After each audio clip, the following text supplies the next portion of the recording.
محمد وآل محمد اللهم صل على محمد وآل محمد اللهم صل على محمد وآل محمد وعلى آله وصحبه ومن tabi'ahum bi ihsanin ila yaumidin amma ba'd.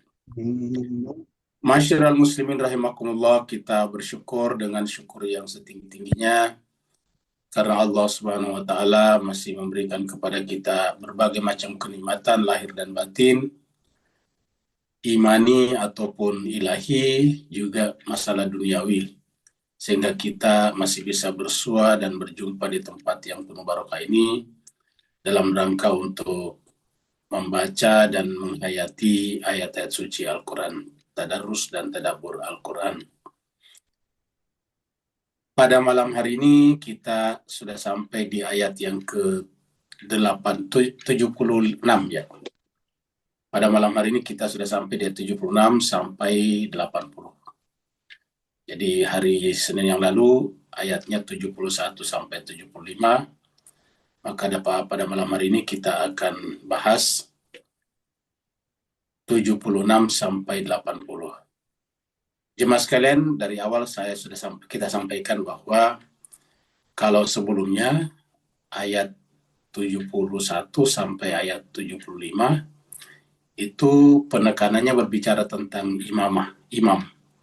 Karena di sana ada ayat-ayat yang berbunyi bahwa kita dikumpulkan dengan imamnya masing-masing di akhirat. Pada pertemuan malam hari ini antara ayat 76 sampai 80 kita bicara banyak nanti tentang salat. Waktu salat dan apakah salat itu boleh digabung atau tidak. Di masyarakat kita banyak pembahasan tentang ini, bahwa salat itu hanya boleh digabung apabila kita dalam perjalanan. Apakah kita boleh menggabung salat kita zuhur, asar, maghrib, isya dalam keadaan tidak dalam perjalanan? Kata gabung itu kalau bahasa fikihnya jamak. Jamak itu kan artinya gabung, dikumpulkan. Nah, ini yang kita bahas pada malam hari ini. Jadi kalau jemaah sekalian ingin mendapatkan pengetahuan yang cukup dalam tentang ini, nanti ikuti pembahasannya.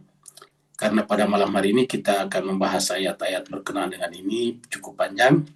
Dan kita siapkan juga hadis yang cukup banyak ya. Biasanya kan hadis kita cuma 2, tapi pada malam hari ini kita siapkan hadis sampai 5 untuk mendukung penjelasan tentang salat yang 5 dan 3 waktu tersebut. Salat 5 jenisnya tetapi di 3 waktu tersebut. Mari kita masuk ke screen untuk sama-sama membaca surat Al-Isra, surat yang ke-17, ayatnya 76 sampai 80. Ayat 76 sampai 80, bagi yang ingin membaca atau membuka Al-Qur'annya sendiri, silakan buka surat Al-Isra, surat yang ke-17, ayatnya 76 sampai 80.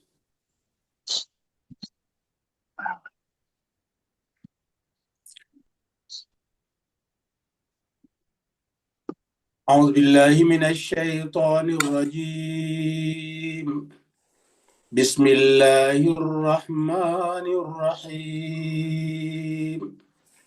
أعوذ بالله من الشيطان الرجيم بسم الله الرحمن الرحيم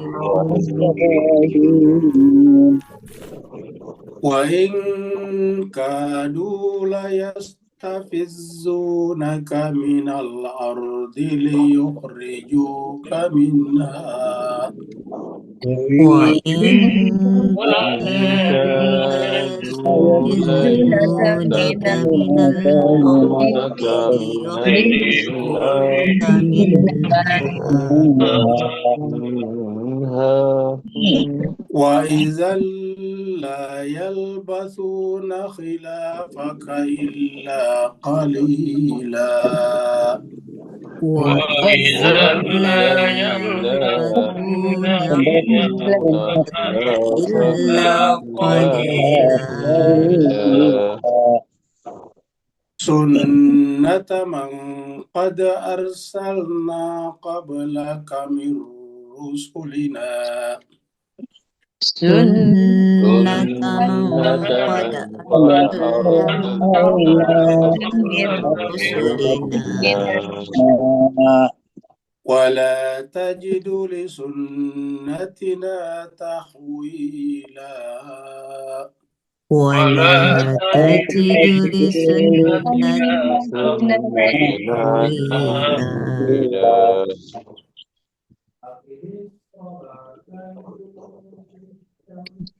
Suaranya hilang.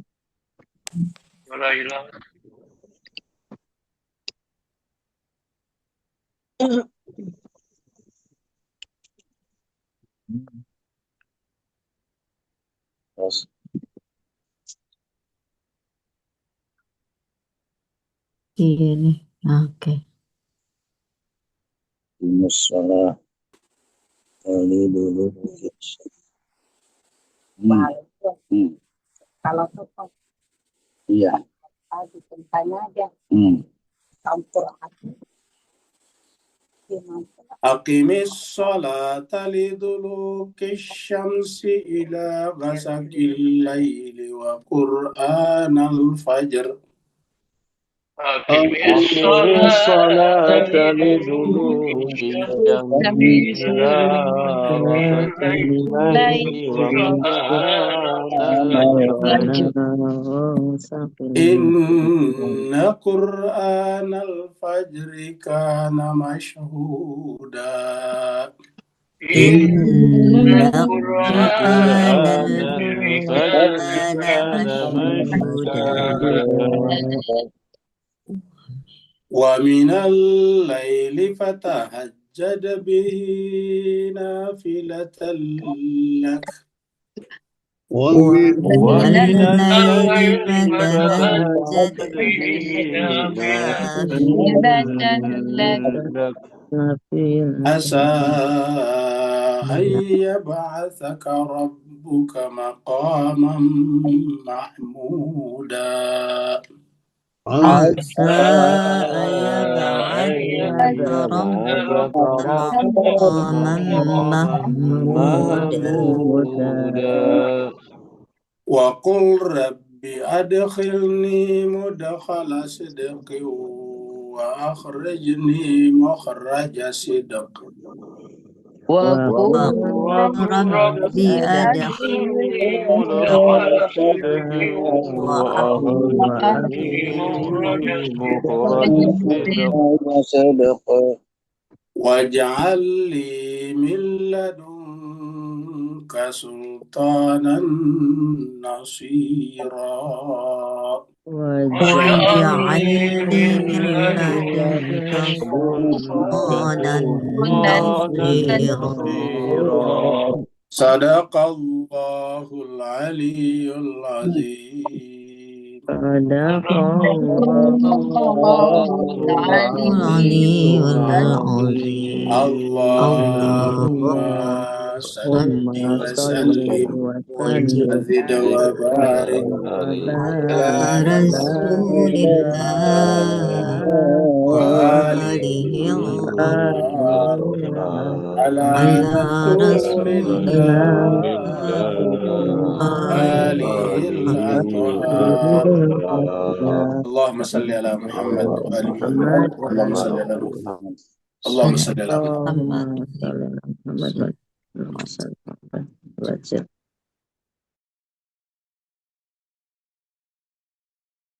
Jemaah sekalian, terima kasih banyak telah ikut membaca ayat-ayat suci Al-Quran. Semoga bacaan kita tadi menjadikan pengundang malaikat datang ke rumah-rumah kita masing-masing, bersaf-saf sampai ke arasy Allah Subhanahu wa Ta'ala, seraya menyebut nama-nama kita semuanya dan juga nama orang tua kita sebagai nama Fulan bin Fulan.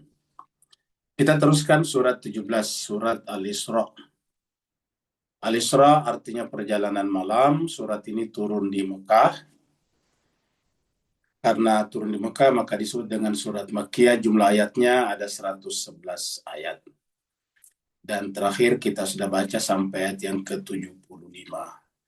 Oleh sebab itulah pada malam hari ini sebelum kita lanjut ke ayat 76 dan seterusnya, kita ulangi dulu dari ayat 75.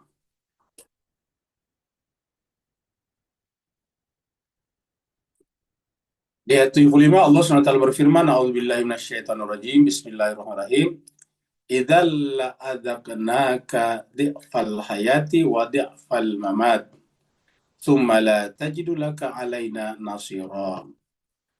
Izan, seandainya Nabi terpengaruh oleh para musuh-musuhnya ataukah orang-orang yang ingin menyimpangkan agama dari kitab suci Al-Quran, mimma auhayna ilaika di ayat-ayat sebelumnya. Mimma auhayna ilaika itu dari apa yang kami wahyukan kepada Muhammad.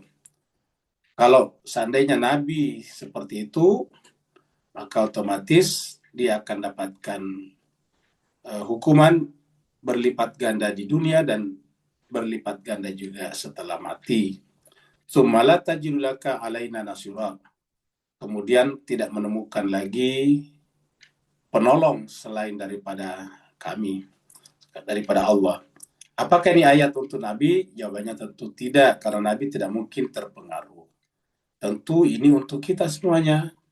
Jadi ayat ini adalah untuk kita. Kalau kalian tersimpangkan, menyimpang atau keluar daripada kitab suci Al-Quran, maka kalian akan mendapatkan hukuman 2 kali lipat atau berlipat ganda di dunia dan berlipat ganda sesudah mati.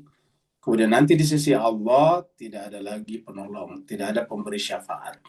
Kenapa? Karena yang memberikan syafaat di akhirat adalah insan-insan kamil, manusia-manusia suci yang merupakan pasangan daripada Al-Quran. Nabi Musa pasangan daripada Taurat, Nabi Daud pasangan daripada Zabur, Nabi Isa alaihissalam pasangan daripada Injil, dan Nabi Muhammad kita adalah pasangan daripada Al-Quran. Jadi menolak Al-Quran hakikatnya juga menolak pasangan Al-Quran, begitu ya sebaliknya. Menolak pasangan Al-Quran hakikatnya menolak Al-Quran, dan akan menjadi sebab kita akan menempuh jalan yang salah, yang kemudian mengundang hukuman berlipat ganda di dunia dan hukuman berlipat ganda setelah mati. Sekarang ayat 76. Wa in kadu layastafizunaka. Ini ayat ini mirip dengan 2 atau 3 ayat sebelumnya. Wa in kadu, dan jika. Jadi ini sama dengan sebelumnya, dan jika, hampir-hampir saja. Maksudnya seandainya Nabi benar-benar terpengaruh, kan tidak terpengaruh seandainya. Ini di sini seandainya. Jika tidak. Seandainya atau jika Nabi terpengaruh, layastafizunaka, atas usaha mereka untuk menyimpangkan Nabi, sehingga membuat Nabi kemudian merasa tidak tenang tinggal minal ardi di Mekah pada saat itu, liyukhrijuka minha, karena itu adalah caranya untuk mengusir Nabi daripadanya. Di sini kata-kata liyukhrijuka paling tepat untuk mengusir kamu Muhammad daripada Mekah, daripada negeri. Ya. Jadi dibuat sedemikian rupa supaya Nabi itu tidak tenang tinggal di Mekah. Waizan, dan apabila itu terjadi, la yalbasuna khilafaka illa qalilan. Kalau Nabi benar-benar mereka usir dari Mekah, maka Mekah akan ditimpa musibah sebagaimana kaum-kaum sebelumnya ditimpa musibah seperti kaum Ad, kaum Samud, dan sebagainya. Dikatakan seandainya izan itu seandainya itu terjadi, maka tidak akan ada yang tertinggal lagi sepeninggal Muhammad kecuali hanya sedikit, yaitu yang beriman saja. Nah, jadi artinya bagaimana dengan Nabi pada saat berhijrah? Jadi bahwa memang mereka berusaha mengusir Nabi, tapi Nabi pindah ke Madinah, alasan utamanya bukan karena pengusiran mereka, tapi karena menghindari terjadinya perang saudara. Itu yang pertama. Menghindari terjadinya perang sivil. Yang kedua adalah untuk memberikan ketenangan dan perlindungan kepada umatnya yang terus-menerus diganggu dan disiksa di Mekah. Sehingga Nabi mencari tempat. Jadi ini bukan melainkan mencari tempat yang bisa menampung mereka, dan ketemulah nanti di Madinah atau Yastrib setelah mereka datang kepada Nabi berjanji untuk memberikan jaminan kehidupan dan perlindungan kepada Nabi setelah Nabi pindah ke sana. Jadi di situ kata-kata ini muncul ya. Kita lihat ayatnya. Kita lihat ayat dalam surat Al-Anfal ini. Wa yamkuru bikal ladzina kafaru, dan apabila orang-orang kafir itu, maksudnya kafir Mekah, terus-menerus membuat tipu daya terhadap kaum Muhammad, liutsbituka, untuk menahan kamu. Jadi ada upaya untuk menahan Nabi. Kita tahu sebelum Nabi hijrah, rumahnya Nabi kan dikepung. Ya. Liutsbituka, untuk membunuh Nabi, untuk menahan Nabi maksudnya, supaya jangan pindah ke Mekah. Ya. Biarlah umatnya yang sudah terlanjur pergi. Au yaktuluka, ataukah membunuh kamu. Au yukhrijuka, atau mengusir kamu. Ya. Jadi mereka menahan, ya, kemudian membunuh. Itu yang pertama. Ada 3 yang bisa dilakukan, yang mereka akan lakukan: menahan, atau berarti kan pilihan. Kalau tidak mampu menahan, ya membunuh. Artinya kalau Nabi tetap akan meninggalkan Mekah, ingatkan ceritanya bahwa sebagian besar pengikut Nabi sudah pindah ke Yastrib. Ya. Nah, maka bagi mereka, karena sudah berhasil mereka usir pengikut Nabi, ya Muhammadnya nggak perlu pergi, supaya terjadi pemisahan antara Muhammad dengan pengikutnya, sehingga mereka berusaha untuk menahan Nabi. Kalau tidak mampu menahannya, ya bunuh. Makanya dikirim adalah Al-Gojo. Kalau tidak bisa bunuh, ya diusir. Au yukhrijuka. Jadi au artinya pilihan. Wa yamkuruna wa yamkurullah. Mereka membuat tipu daya sedemikian rupa untuk melakukan 3 opsi ini, tetapi Allah juga melakukan tipu daya. Maksudnya mereka membuat perhitungan untuk mencelakai Nabi, tapi Allah juga membuat perhitungan untuk menggagalkan tipu daya mereka. Itu yang disebut dengan yamkurullah. Wallahu khairul makirin, dan Allah itu adalah pembuat rencana yang paling baik. Surat Al-Masad terkenal ini. Ya, kita tahu di antara ayat atau surat yang membicarakan tentang bagaimana mereka mengusir atau mau mengganggu Nabi di Mekah adalah diabadikan dalam surat Al-Masad atau Tabbat Yada. Ya. Bismillahirrahmanirrahim. Tabbat Yada Abi Lahabi wa Tabut. Celakalah kedua tangan Abu Lahab. Jadi di sini kata-kata Yada Abi Lahab, 2 tangan Abu Lahab. Ya.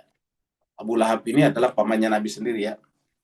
Abu Lahab ini adalah adik daripada Abdullah, ayah daripada Nabi. Celakalah tangan Abu Lahab, watabba, dan benar-benar celakalah.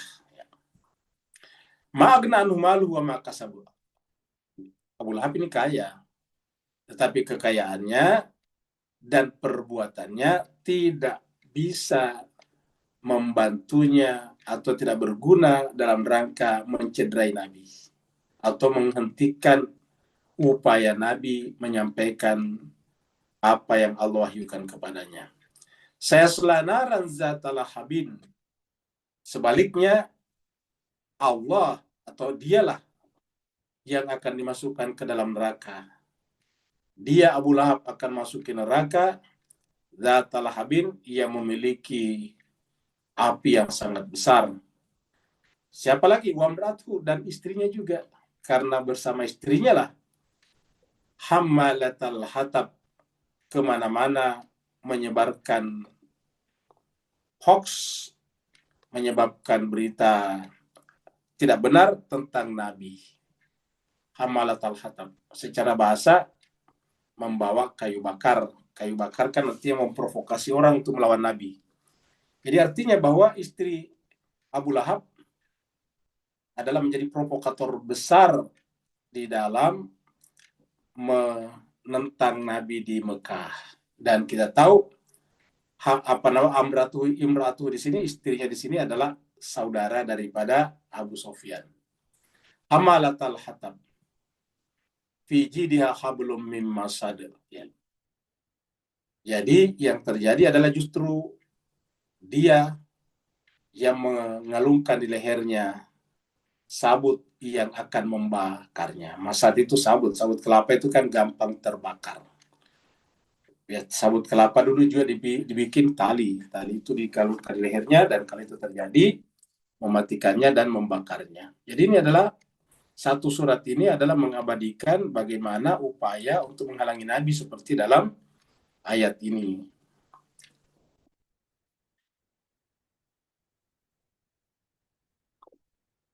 sunnataman pada arsalna qablaka. Jadi artinya kalau mereka benar-benar mencederai Nabi, melukai Nabi, mengusir Nabi dengan terpaksa dari Mekah, dengan paksa dari Mekah, maka berlakulah nanti padanya sunnataman qad arsalna qablaka min rusulina. Akan berlakulah sunnah, ya, hukum seperti mana hukum-hukum sebelumnya yang juga diberlakukan kepada mereka atas perbuatan mereka terhadap rasul-rasul yang kami, kata Allah, yang kami utus kepada mereka. Rasul-rasul kami yang kami utus kepada mereka. Jadi sunnah itu artinya hukum yang berlaku. Jadi dalam Al-Quran ada kata sunnah, tapi bukan merujuk kepada mazhab ataupun kelompok, tetapi merujuk kepada hukum-hukum Allah yang terjadi sepanjang masa terhadap mereka-mereka yang mengganggu Nabi. Jadi ingat, mereka yang keluar dan menyimpang dari ajaran Al-Quran, ajaran Nabi, maka berlakulah sunnatullah. Ini juga yang disebutkan di sini. Sebut sunnatullah karena Allah yang memberlakukannya. Sunnata man qad arsalna qabla kami rusulina.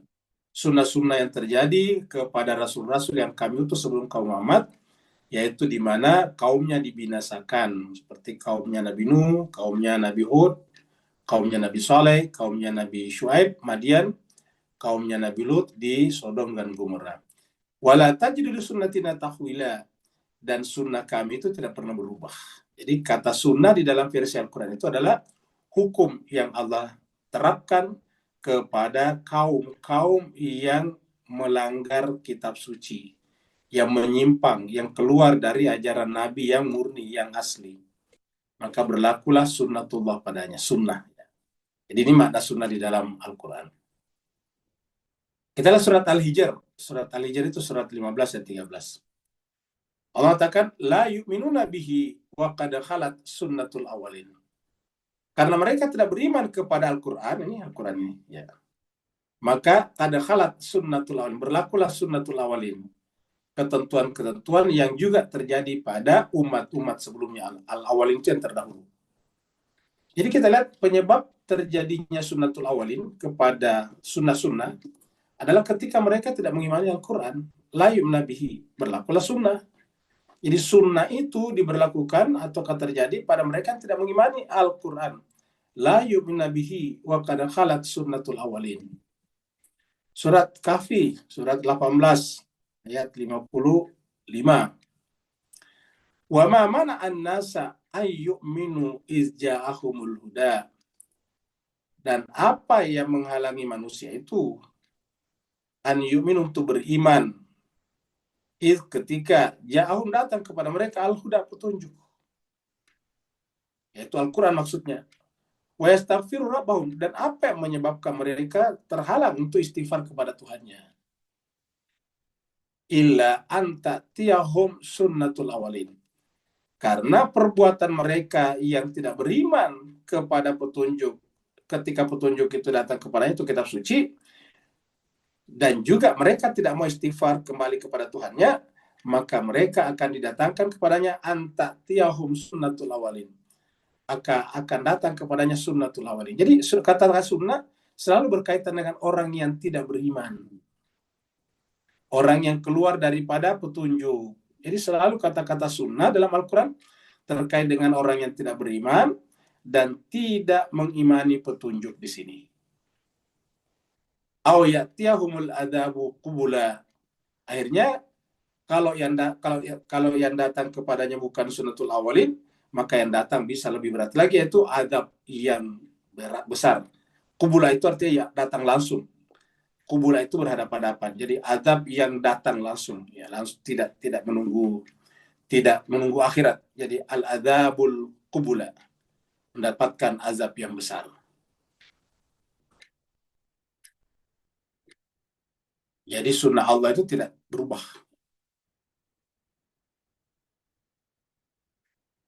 Sekarang kita bicara tentang salat. Ini yang agak panjang kita bicarakan. Jadi ayat 78 surat yang ke-17. Jadi kalau jemaah sekalian, Bapak Ibu, Tuan dan Puan ingin mendapatkan informasi dari Al-Quran di mana ke ayatnya yang memerintahkan sholat 5 waktu. Nah, itu di surat Al-Isra, surat 17 ayat 78. Ya. Di sini Allah berfirman, aqimis sholata. Ini akim ini perintah, kata kerja perintah, fil amr. Akim as-salata, dirikanlah, tegakkanlah as-salat. Salat 5 waktu, kapankah kapan ke waktunya? Nah, di sini bicarakan. Jadi kalau ingin tahu waktu-waktu salat dalam Al-Quran, ya di sini di surat Al-Isra ayat 78. Ini waktu-waktu salatnya. Jadi kita ulangi, tema utama dari surat 17 ayat 78 ini adalah tentang waktu salat. Jadi ingat, kita bicara tentang waktu salat ini. Jadi di sini adalah waktu-waktu salat. Waktu salat. Ya. Ini adalah waktu salat. Jadi temanya, judulnya, ya, ataukah apa namanya, pembicaraan utama, subjek utama daripada ayat ini tentang waktu salat. Nah, kenapa kita tekankan ini? Karena nanti kalau ada pemaknaan yang di luar daripada waktu salat itu patut dipertanyakan. Karena intisari daripada ayat ini adalah waktu salat. Tajuknya, judulnya, temanya adalah waktu salat. Jadi yang kita bisa pahami nanti dari ayat ini adalah tentang pembagian waktu salat. Kenapa waktu salat? Karena ada perintah salat. Kalau ada perintah salat tentu kita bertanya, kapan? Kan dikatakan, aqimis sholata, dirikanlah salat atau tegakkanlah salat. Tentu kita bertanya, ya Allah kapan? Kan kalau setiap aktivitas manusia kan terikat waktu. Nah, ketika kita ditanya kapan, sama kalau kita disuruh misalnya sama ibu kita, pergi nanti ke pasar, pasti tanya kapan? Ya, sekarang, sebentar, atau kapan? Ya. Si A mau pulang kampung, kita tanya kapan? Pasti ada pertanyaan kapan, karena manusia itu adalah makhluk yang terikat oleh waktu. Jadi setiap aktivitasnya harus ada waktunya. Mandi ada waktu, tidur ada waktu, makan harus ada waktunya. Jam berapa kita makan? Pergi ke kantor ada waktunya. Jam berapa kita berangkat ke kantor? Pulang jam berapa? Pasti ada waktunya. Nah, ketika diperintahkan sholat di sini, aqimis sholat ini perintah sholat, maka pertanyaan pertama di sini adalah kapan waktunya? Ya. Waktunya kapan? Ya, jadi di sini adalah waktunya kapan. Nah, maka diterangkanlah di sini ya 3 waktu sholat. Ingat, 3 waktu sholat. 3 waktu saja. Jadi kalau kita katakan sholat 5 waktu sebetulnya tidak begitu tepat ya. Yang adalah sholat 5 kali sehari semalam. Sholat 5. Sholat 5 yang diwajibkan. Kan ada 5 sholat, tetapi waktunya 3. Ingat, waktunya 3. Sekarang kita lihat dulu, kita bulat-bulati dulu waktunya. Ya. Yang pertama ini, liduluki syams. Kemudian yang kedua, ini, gasakil laili. Yang ketiga adalah fajar.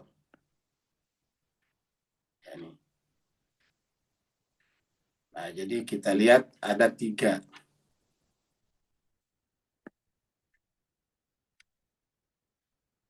Nah, jadi kita lihat. Dirikanlah sholat. Kapan? 1. Li itu artinya waktu. Li itu artinya apa namanya? Sholat yang dimiliki waktu. Waktu kapan? Dulu kisyams. Pada waktu matahari tergelincir. Apa namanya tergelincir? Ya, tergelincir itu kalau dalam bahasa kita adalah jatuh. Tergelincir itu jatuh. Dari kondisi tegak jatuh. Nah, jadi yang namanya liduluki syams, syams itu matahari. Matahari tergelincir. Kapan matahari tergelincir? Ya di tengah hari ketika meninggalkan puncaknya. Jadi ketika matahari meninggalkan puncak di atas kepala kita, bergerak ke barat kan matahari dari timur ke barat ya. Ingat, matahari timur ke barat. Kalau tergelincir ke timur tidak mungkin karena matahari bergerak ke barat. Matahari bergerak dari timur ke barat Jadi kalau di atas kepala kita tidak mungkin tergelincir ke timur karena melawan arah namanya, itu mustahil. Yang ada adalah tergelincir ke barat. Nah, jadi kita lihat tergelincir ke barat. Jadi contohnya gini, kita bisa gambarkan di sini.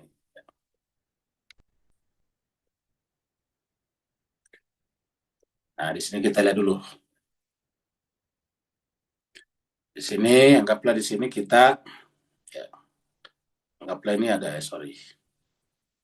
Anggaplah di sini ada bumi ya, bumi. Ya, anggaplah ini bumi. Nah, kemudian matahari, kita berdiri di sini nih. Kita berdiri di sini. Ya. Maka kemudian katakanlah matahari di atas sini. Nah, kita tarik dulu garis ke atas nih. Nah, katakanlah matahari di sini. Ketika matahari di sini, kita tarik dulu garis di sini, garis horizon. Kita tarik garis horizon di sini nih. Ya. Ke kiri sini kita ke horizonnya. Nah, jadi artinya dari sini ke sini sekitar 6 jam, sini ke sini sekitar 6 jam. Kan jam 12 kurang lebih. Nah, ini adalah pas di atas. Ketika di atas sini, namanya itu adalah, sorry. Nah, kalau di atas sini namanya zawal. Zawal. Nah, kalau begitu kapan namanya liduluki syam tergelincir? Ketika pindah ke sini nih. Ya, kita pindah ke sini. Nah, ini dia. Nah, ketika mataharinya pindah ke sini nih, ya. Nah, ini namanya tergelincir. Jadi pas keluar dari sini nih. Jadi yang berdiri ke atas, pindah ke sini, tergelincir. Kenapa? Karena arahnya nanti ke sini, kan arahnya ke sini. Nah, matahari kan berputar begini nih, ya. Diputar lagi ke sini. Ya, matahari begini, seakan-akan mengelilingi bumi. Padahal sebetulnya bukan, bumilah yang mengelilingi matahari. Nah, jadi seperti itu. Jadi di sini nanti ada terbit matahari di sini, ya, terbit di sini, terbenam di sini, ya. Kita kira-kira gitulah. Ya, jadi pas tengah malam nanti di sini, matahari pas di bawah sini. Ya. Jadi kalau kita ada di sini, kita ada di sini, nah ini adalah sini, ya gitu tengah malam. Nah, jadi sekarang kita anggap saja ini adalah matahari tergelincir. Ini adalah liduluki syamsi. Jadi sinilah tadi liduluki syamsi, ya. Ini tadi yang disebut dengan liduluki syams. Ketika matahari tergelincir. Jadi ada sholat di sana waktu sholat. Jadi sholat mulai berlaku di sini nih. Ya. Sampai kapan? Ya, di sini ada kata ila, sampai gasakilail, masuk malam. Jadi sampai katakanlah di sini nih. Ya. Sampai terbenam matahari di sini. Nah, jadi di sini ada satu waktu sholat. Ya, kita kasih arsiran begini. Ya. Jadi di sini ada waktu sholat. Namanya liduluki syams ila gasakilail. Nah, kemudian ila gasakilail. Jadi ila batasnya. Kemudian gasakilail yang kedua. Jadi yang pertama tadi ini ya liduluki syams. Batasnya mana ini? Gasakilail. Ya. Ingat kata malam itu kapan maksudnya malam? Setelah matahari agak gelap. Kenapa? Karena kan disebut malam itu gelap. Nah, jadi katakanlah kita startnya dari sini nih. Ya. Ini kan pas matahari terbenam. Ya, katakanlah dari sini startnya. Ya. Kemudian, ya ini berarti masuk malam di sini nih. Ya, masuk malam di sini. Ya, gitu malam. Ya. Nah, jadi di sini ada sholat. Ya. Jadi di sini ada sholat di sini. Kita kasih garis dulu. Ini adalah tadi sholat pertama di sini. Kemudian kedua di sini. Yaitu ini adalah waktu sholat yang kedua. Kita kasih lagi arsir di sini. Ya. Jadi arsirnya begini. Sorry.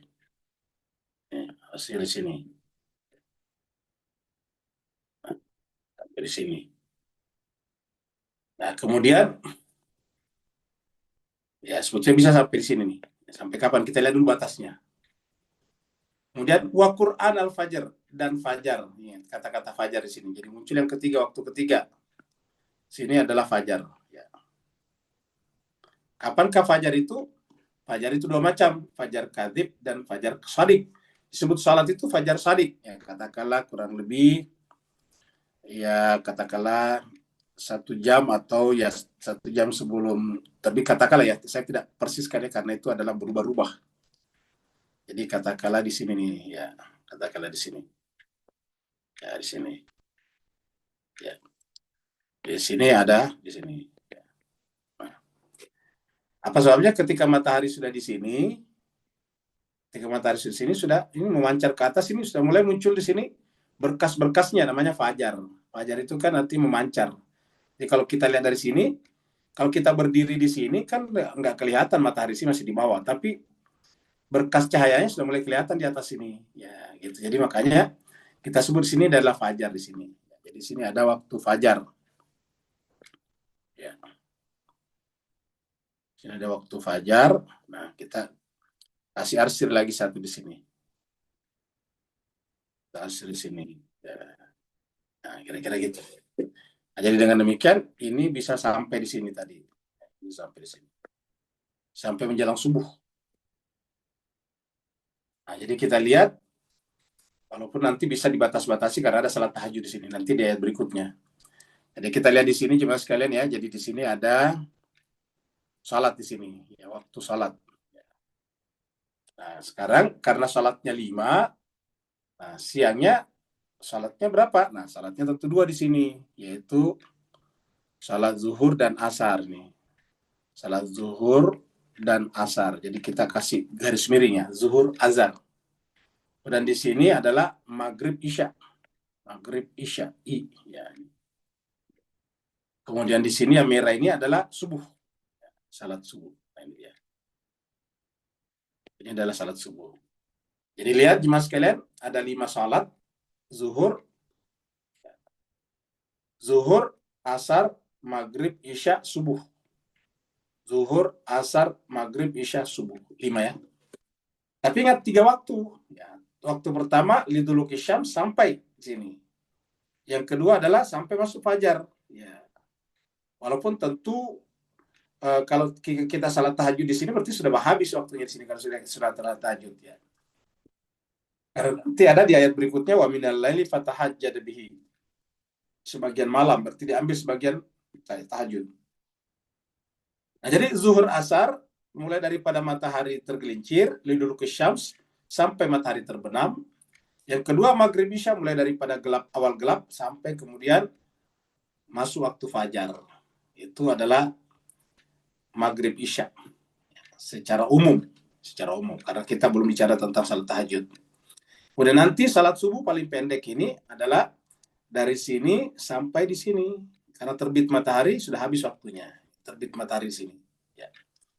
Nah, jadi kita lihat zona waktu pertama, zona waktu kedua, zona waktu ketiga. Jadi kita sebut zona waktu. Ataukah time frame. Ya, time frame bahasanya lainnya. Ini adalah kita sebut ini sebagai time frame. Ini adalah time frame pertama, time frame kedua, time frame ketiga. Zona waktu pertama, zona waktu kedua, zona waktu ketiga untuk salat. Zona waktu pertama itu adalah matahari tergelincir sampai terbenam. Zona waktu ketiga maghrib sampai isya sampai habis, masuk subuh di sini. Batasnya subuh adalah fajar, fajar sampai terbit matahari. Sampai terbit matahari. Jadi 3. Jadi ulangi lagi pada zona pertama, 2 salat zuhur dan asar. Zona yang kedua maghrib dan isya. Zona ketiga cuma 1 subuh. Nah, jadi jemaah sekalian terbagi kita lihat di sini ada 2 di sini.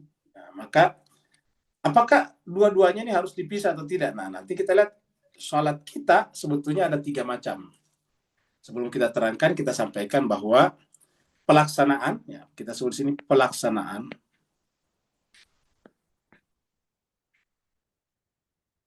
salat fardu.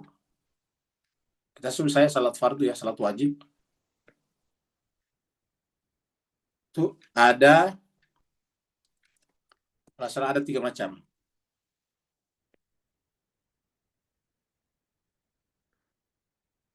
Yang pertama dulu. Yang pertama adalah yang lazim, yang paling banyak kita temukan di masyarakat kita adalah salat secara terpisah.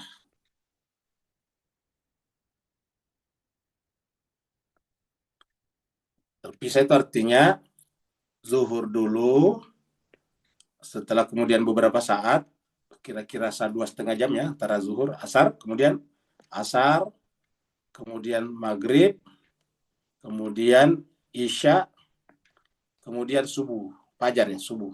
Ya, jadi kita lihat terpisah-pisah. Ya. Jadi zuhurnya kita lakukan pada saat di sini tadi, ya biasanya sholat di sini. Jadi sholat zuhurnya di sini, kemudian asarnya terpisah lagi sekitar di sini biasanya, di sini. Sekitar jam 3:30 kalau di Indonesia.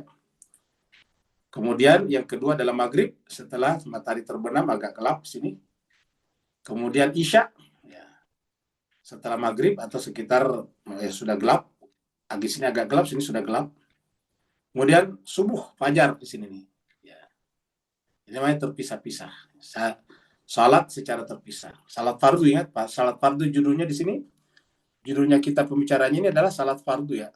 Salat fardu. Salat 5 waktu. Kita tahu salat zuhur itu adalah 4 rakaat ya, kita tulis di sini. 4 rakaat, 4 rakaat, 3 rakaat, 4 rakaat, sini 2 rakaat ya. Jadi totalnya 17. Zuhur ya, zuhur 4, asar 4, maghrib 3, isya 4, subuh 2. Yang kedua, salat jamak. Salat jamak.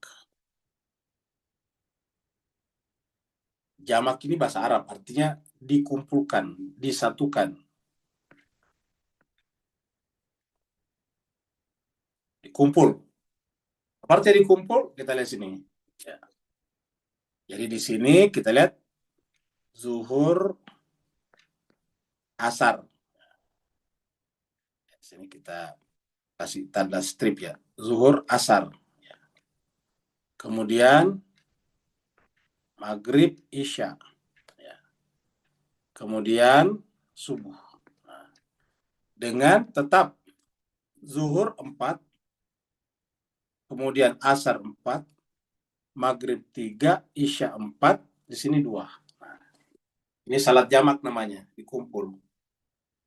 Yang ketiga, salat qasar.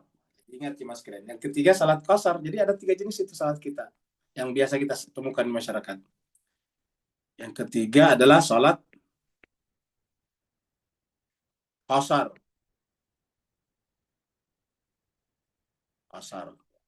Qasar itu secara bahasa artinya disingkat, dipotong.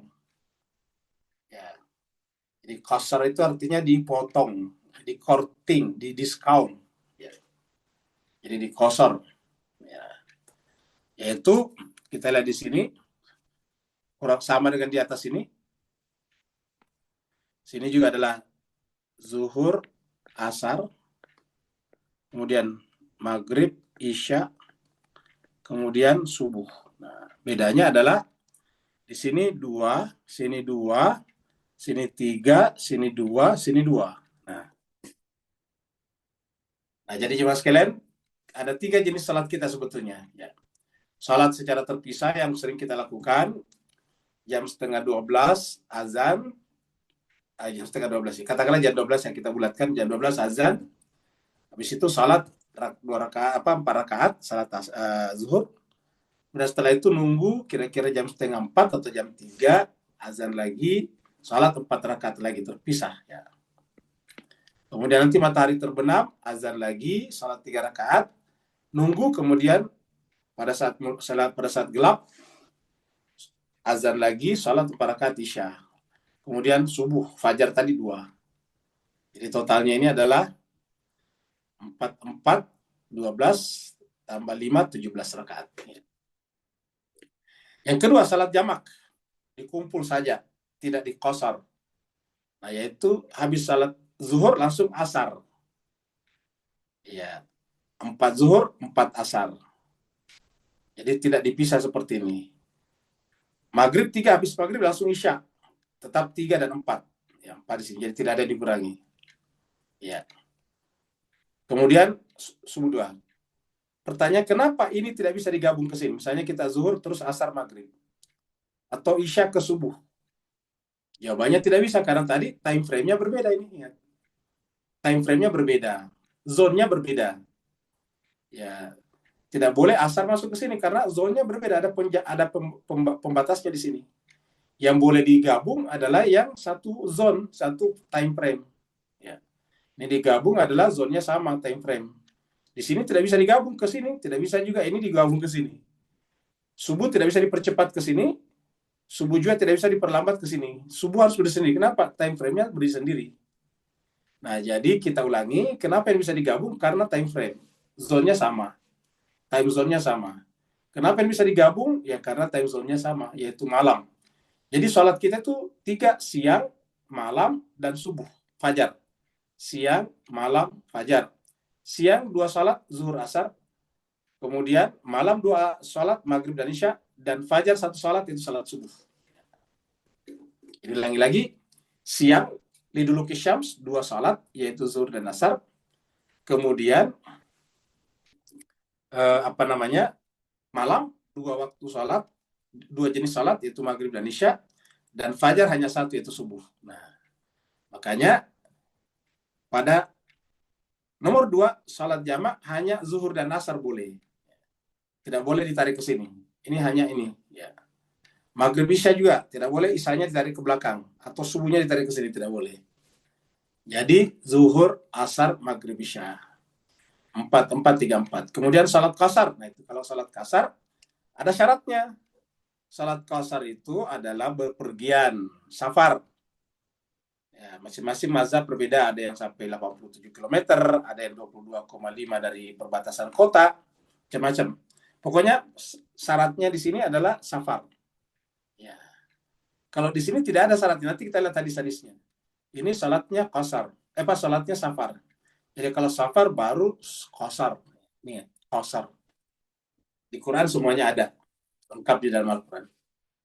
Antaksur itu mengqasar salat kalian. Jadi di sini. Nah, jadi ini ya yang kita sebut dengan time frame-nya salat. Nanti kita lihat.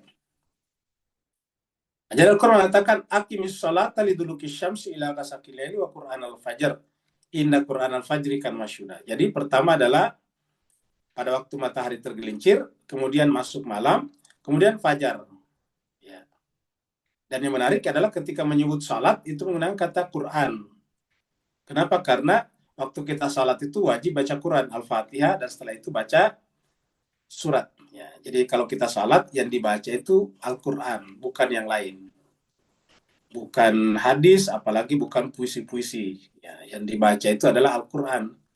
Begitu kita takbir, baca Al-Fatihah, kemudian baca Al-Quran, surat Al-Quran, selain daripada Al-Fatihah. Maka dikatakan inna Quran al-Fajr. Quran al-Fajr maksudnya sini salat fajar. Ini bukan bacaan fajar, ini adalah salat fajar maksudnya, salat subuh. Jadi di sini artinya salat subuh. Ya. Nih salat subuh di sini maksudnya. Ya. Kenapa Quran ya? Tadi salat itu baca Quran. Nah, karena masyhuda itu disaksikan. Nah, di sini disebutkan oleh malaikat. Nah, di sini kita sampaikan tadi. Ingat tema utama tadi. Tema tadi utama salat ayat ini apa? Waktu salat. Waktu salat ya. Ini waktu salat. Ya. Karena tajuknya waktu salat, karena temanya waktu salat, subjeknya waktu salat, tentu harusnya dipahami waktu salat di sini. Misalnya kalau kita katakan, ingat kata malaikat ini bukan di sini ya. Ingat kata malaikat di sini. Jemaah sekalian, kata malaikat di sini ini dari penerjemah, dari translator, bukan dari Al-Quran. Nggak ada di Quran ini kata malaikat. Jadi dipahami oleh penerjemah di sini atau kasih penerjemah di sini bahwa disaksikan malaikat gitu. Kalau misalnya kita katakan salat subuh disaksikan malaikat, kan berarti salat zuhur dan asar, maghrib dan isya tidak disaksikan malaikat. Ya. Jadi ini kan ada tadi di sini nih, ya. Zuhur asar. Sini juga tadi ada, ya, maghrib isya. Nah, kalau cuma subuh saja disaksikan malaikat, apakah kita percaya bahwa salat zuhur asar dan maghrib isya tidak disaksikan malaikat? Ya. Sedangkan malaikat itu senantiasa menyaksikan, mencatat. Di ayat lain banyak lagi, malaikat itu selalu mencatat perbuatan baik dan buruk kita. Jadi malaikat itu selalu tidak perlu harus tidak hanya salat subuh. Nah kalau begitu apa itu masyhuda? Ya waktu salat. Jadi waktu salat subuh masuk itu kalau orang sudah bisa disaksikan lewat karena fajar tadi. Karena fajar sudah muncul di timur, dari bawah, dari horizon tadi, maka kemudian kalau ada orang lewat di depan rumah kita sudah ketahuan. Walaupun belum tahu siapa orangnya, tapi sudah ketahuan. Sudah terbayang bahwa ada orang lewat. Itu namanya masyhuda, sudah disaksikan. Sudah bisa kita tahu bahwa ada orang di depan kita lewat, di depan rumah. Nah, itu namanya masyhuda. Karena masyhuda itu artinya disaksikan. Nah, jadi itu adalah patokan salat. Patokan salat zuhur asar adalah tergelincir matahari sampai terbenam matahari. Kemudian patokan salat maghrib isya gelap malam nih, gasakil laili, mulai gelap malam. Nah, jadi ini kan waktu salat ini, waktu salat zuhur asar, waktu salat maghrib isya. Zuhur asar adalah duluki syams, yaitu matahari tergelincir. Kemudian maghrib isya gasakil lail, awal gelap malam. Kemudian salat subuh adalah ketika orang sudah mulai disaksikan. Bukan orangnya terang seperti pagi hari, bukan. Tetapi sudah ketahuan, kan belum ada matahari nih ceritanya, tapi sudah ketahuan kalau ada orang lewat di sana. Karena masyhuda. Apa sebabnya? Karena kalau orang dulu keluar dari rumahnya pergi salat subuh dan belum kelihatan, bagaimana caranya? Belum ada senter pada saat itu. Ya. Jadi oleh sebab itulah patokan salat fajar itu adalah ketika sudah mulai kelihatan orang. Jadi ketika orang berjalan ke masjid salat, nah sudah mulai agak terang. Nah itu namanya kana masyhuda. Jadi ini adalah waktu salat. Ini adalah waktu salat fajar. Maksudnya petunjuk waktu salat fajar. Sekarang kita lihat lagi ya ayat pendukungnya. Surat Hud. Ini surat Hud surat 11 ayat 115. Allah berfirman, wa aqimis sholata, dan dirikanlah salat, sama tadi perintah salat. Tarafain nahari. Tarafai di sini dari kata tarafani. Kemudian menjadi tarafaini. Karena ini adalah objek daripada salat, ini kan perintah, ini objek. Maka karena di objek menjadi tarafani, menjadi tarafaini. Ya. Karena disandarkan ke sini, nunnya hilang menjadi tarafain nahari. Jadi dirikanlah salat di dua tepi siang. Apa itu dua tepi siang? Tepi pertama adalah subuh, tepi yang kedua adalah zuhur asar, karena itu sudah tergelincir ke barat. Ya, dua tepi siang. Kemudian wazulfa minal lail, sebagian malam, yaitu maghrib isya. Jadi tiga juga di sini. Dua di sini tepi siang, fajar dan subuh dan zuhur asar. Kemudian di sini maghrib isya. Innal hasanati, sungguhnya kebaikan itu yudhiban as-sayyi'at, akan menghilangkan, menghapuskan perbuatan buruk. Jadi kalau ingin menghapuskan dosa-dosanya, perbanyak perbuatan baik. Innal hasanati yudhiban as-sayyi'at. Dzalika dzikra lidzakirin, itulah peringatan bagi orang yang mau mengambil peringatan. Surat An-Nur. Ini surat An-Nur ini 2458 secara khusus itu bukan bicara sholat, tapi bicara tentang aurat di dalam rumah. Jadi setiap rumah kita ada auratnya lagi. Kalau ada orang lain di rumah, misalnya ada asisten rumah tangga, kalau dulu ada budak, ada hamba sahaya, atau di rumah kita juga ada anak kita, ya, anak kita yang sudah mulai agak dewasa, menjelang dewasa, remaja. Ya. Maka berlakulah di sini. Tapi kita ingin ambil waktu-waktu salat yang ada disebutkan di sini. Ya ayyuhalladzina amanu, wa orang beriman, liyasta'dzinukum, hendaklah minta izin kepada kalian. Siapa? Alladzina malakat aimanukum, orang-orang yang ada di sisimu. Maksudnya di situ orang yang tinggal bersama kita. Walladzina lam yablughul huluma, dan juga mereka yang belum sampai dewasa. Jadi anak-anak tapi sudah mulai berkesadaran. Minkum, di antara kalian, salasa marat, 3 kali, tiga masa.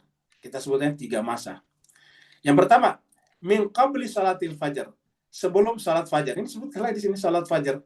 Makanya tadi kita sebut salat fajar itu adalah Quran al-Fajri. Jadi di sini sama persis tulisannya di sini ini. Quran al-Fajri ini. Quran al-Fajri sama di sini dengan salatil fajri. Salatil di sini gara-gara min qabli salatil fajri. Jadi salatil fajri. Satu ya, salat fajar. Wahina tada'una siyabakum. Dan pada saat kalian membuka pakaian minal zahiratin. Di waktu zuhur, ini zahirah itu zuhur. Ya. Ini pakaian di sini zahiratin zuhur.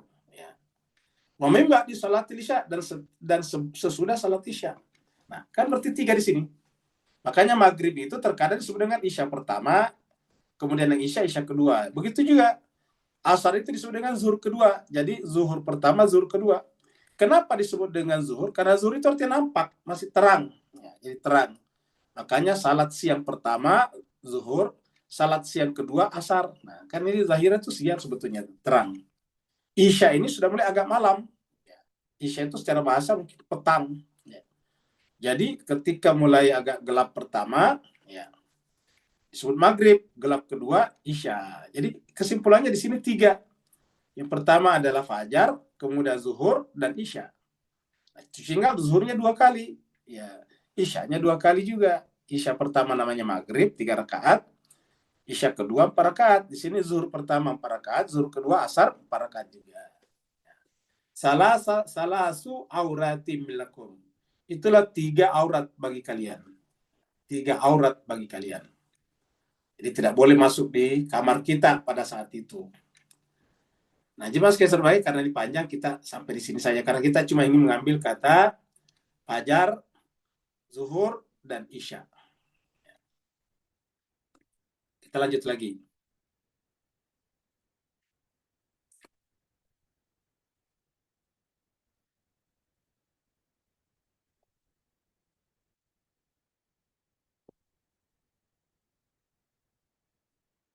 Wa minal laili, dan di sebagian malam. Dan di sebagian malam. Fatahajjad bihi nafilatalak. Kalau kita lihat itu apa namanya, tulisan terjemahan, itu kan disebut salat tahajud ya. Salat tahajud. Tulisannya kan cuma tahajud. Ya, kata salat itu tambahan. Saya tidak mengatakan salah, saya tidak menyalahkan kata salat di sini. Tapi saya mengatakan kata tahajud itu tidak ada kata salat. Tahajud itu ada maknanya sendiri dalam bahasa Arab. Ya, cuma ditambah salat ya tidak salah. Tapi saya katakan dalam tahajud ini tidak ada kata salat, yang ada cuma tahajud. Tahajjada ya tahajjadu. Nah, bagaimana mengartikan? Coba kita buka kamusnya di sini nih. Ini ada kamus di sini. Nah, kita ketik saja di sini tahajjada. Tahajjada ha besar, tahajjada ini. Tahajjada. Kalau bentuk yang satu hajada, bisa juga tahajjada. Nah, kalau hajada itu tidur di waktu malam. Kalau tahajjada tidak tidur malam hari. Jadi kesimpulannya ini, tahajjada itu adalah bangun. Ya. Jadi tahajjud itu bangun secara bahasa. Makanya sama maknanya istaikazu. Istaikazu itu artinya malam. Ya. Apa ya, bangun tidur. Ya, istaikazu itu bangun. Tahajjud itu artinya bangun. Ya, jadi bangun. Kalau kita mau salat tentu bangun, kan begitu. Tidak mungkin salat sambil tertidur. Nah, jadi baru disebutkan al-mutahajjid. Nah, disebut orang yang bangun tidur untuk salat. Jadi intinya adalah kata tahajjud itu artinya tidak tidur malam hari, atau kata tahajjud itu adalah bangun. Ya, itu intinya bahasanya. Kenapa? Karena nanti pada saat kita bangun malam, ini tidak berlaku bagi semua orang, bisa dilakukan. Karena kalau misalnya orang, mohon maaf, kalau ibu-ibu yang masih menstruasi, kan tentu tidak bisa salat. Ya. Nah, pertanyaan, karena tidak bisa salat, apakah tidak boleh bangun malam? Ya tentu boleh. Ya. Jadi ulangi lagi, tentu boleh bangun malam. Ya. Nah, kita teruskan dulu. Wa minal laili fatahajjad bihi nafilatan laka. Dan di sebagian malam maka bertahajudlah padanya nafilatan sebagai tambahan. Sebagai tambahan bagi kamu, nafil itu tambahan.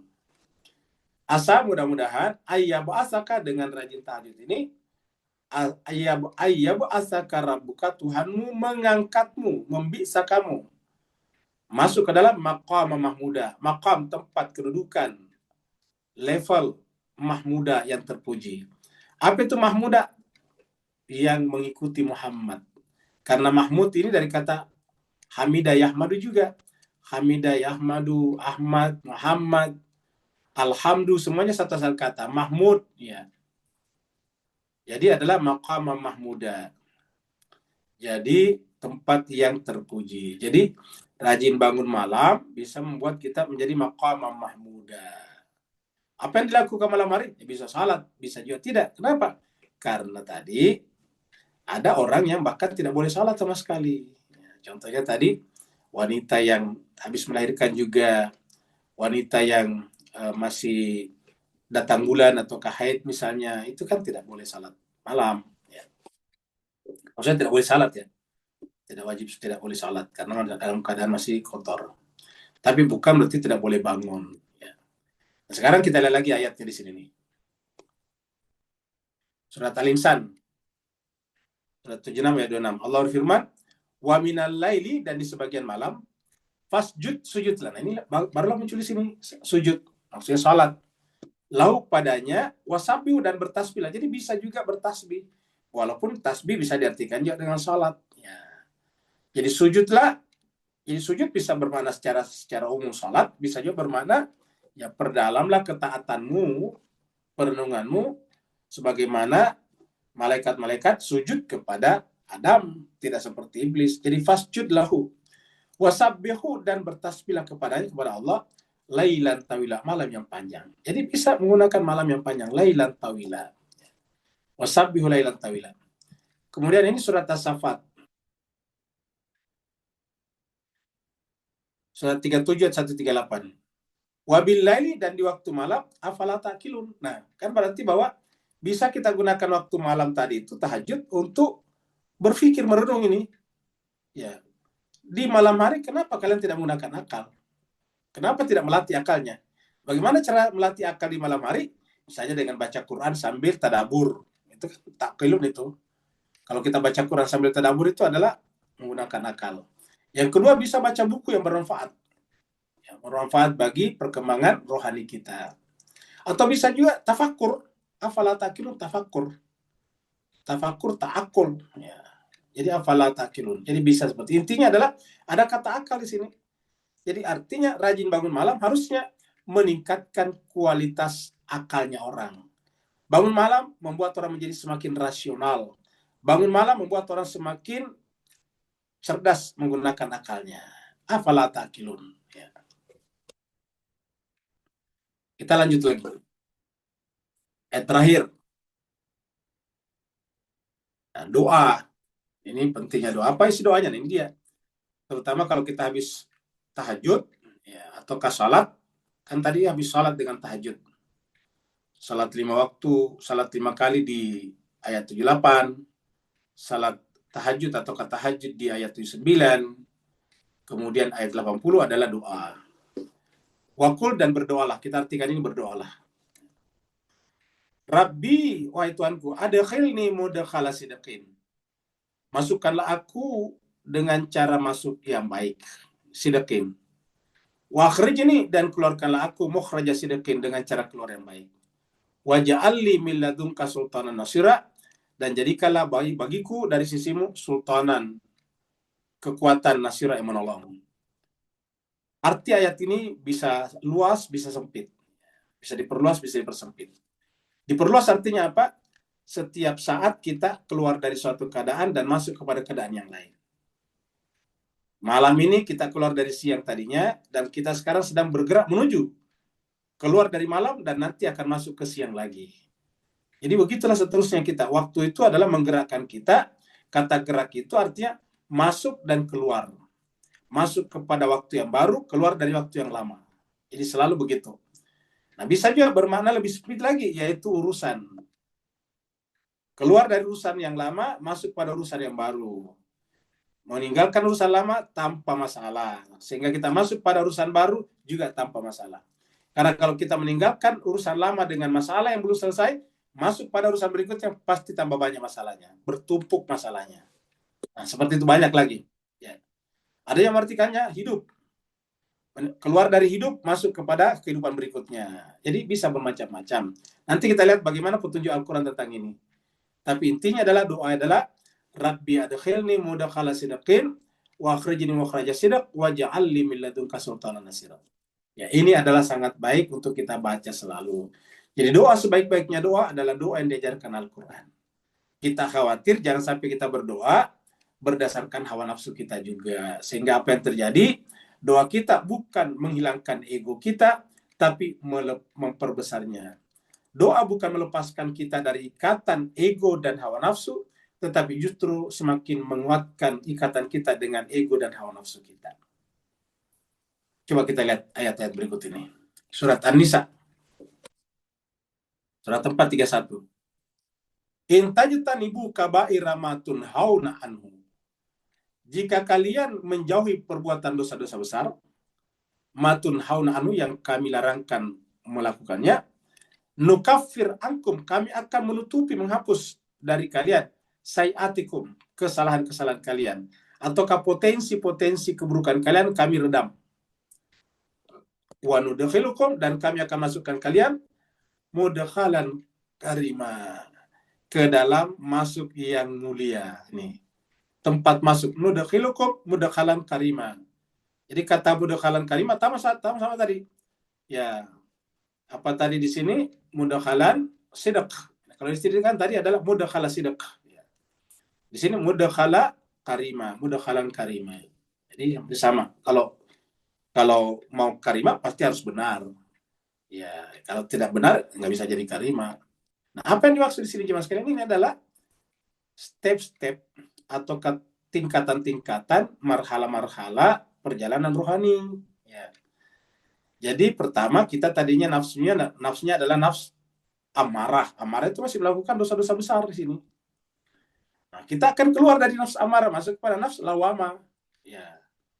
Nanti kita nafs lawama, usahakan keluar dari nafs lawama masuk pada nafs marhamah. Begitu seterusnya. Jadi ini adalah perjalanan rohani kita. Setiap kita meninggalkan nafs yang lebih rendah, masuk kepada nafs yang lebih tinggi, ada masuk kategori mudkhalan karima. Jadi bagi kita yang tadinya masih nafs amarah, masih nafs yang paling rendah, kemudian kita masuk nafs yang lebih tinggi, nafs lawama, sudah mulai menyesal, maka itu adalah mudkhalan karima. Sudah suatu termasuk tempat masuk yang baik. Nah, setelah kita lama di mudkhalan, sudah lama di di nafs lawama, kita berusaha untuk keluar, naik lagi ke nafs marhamah. Nah, itu adalah mudkhalan karimah lagi. Begitulah seterusnya. Kesimpulannya, in tajtanibu kaba'ira ma tunhauna anhu nukaffir ankum sayiatikum wa nudkhilukum mudkhalan karimah. Kafir.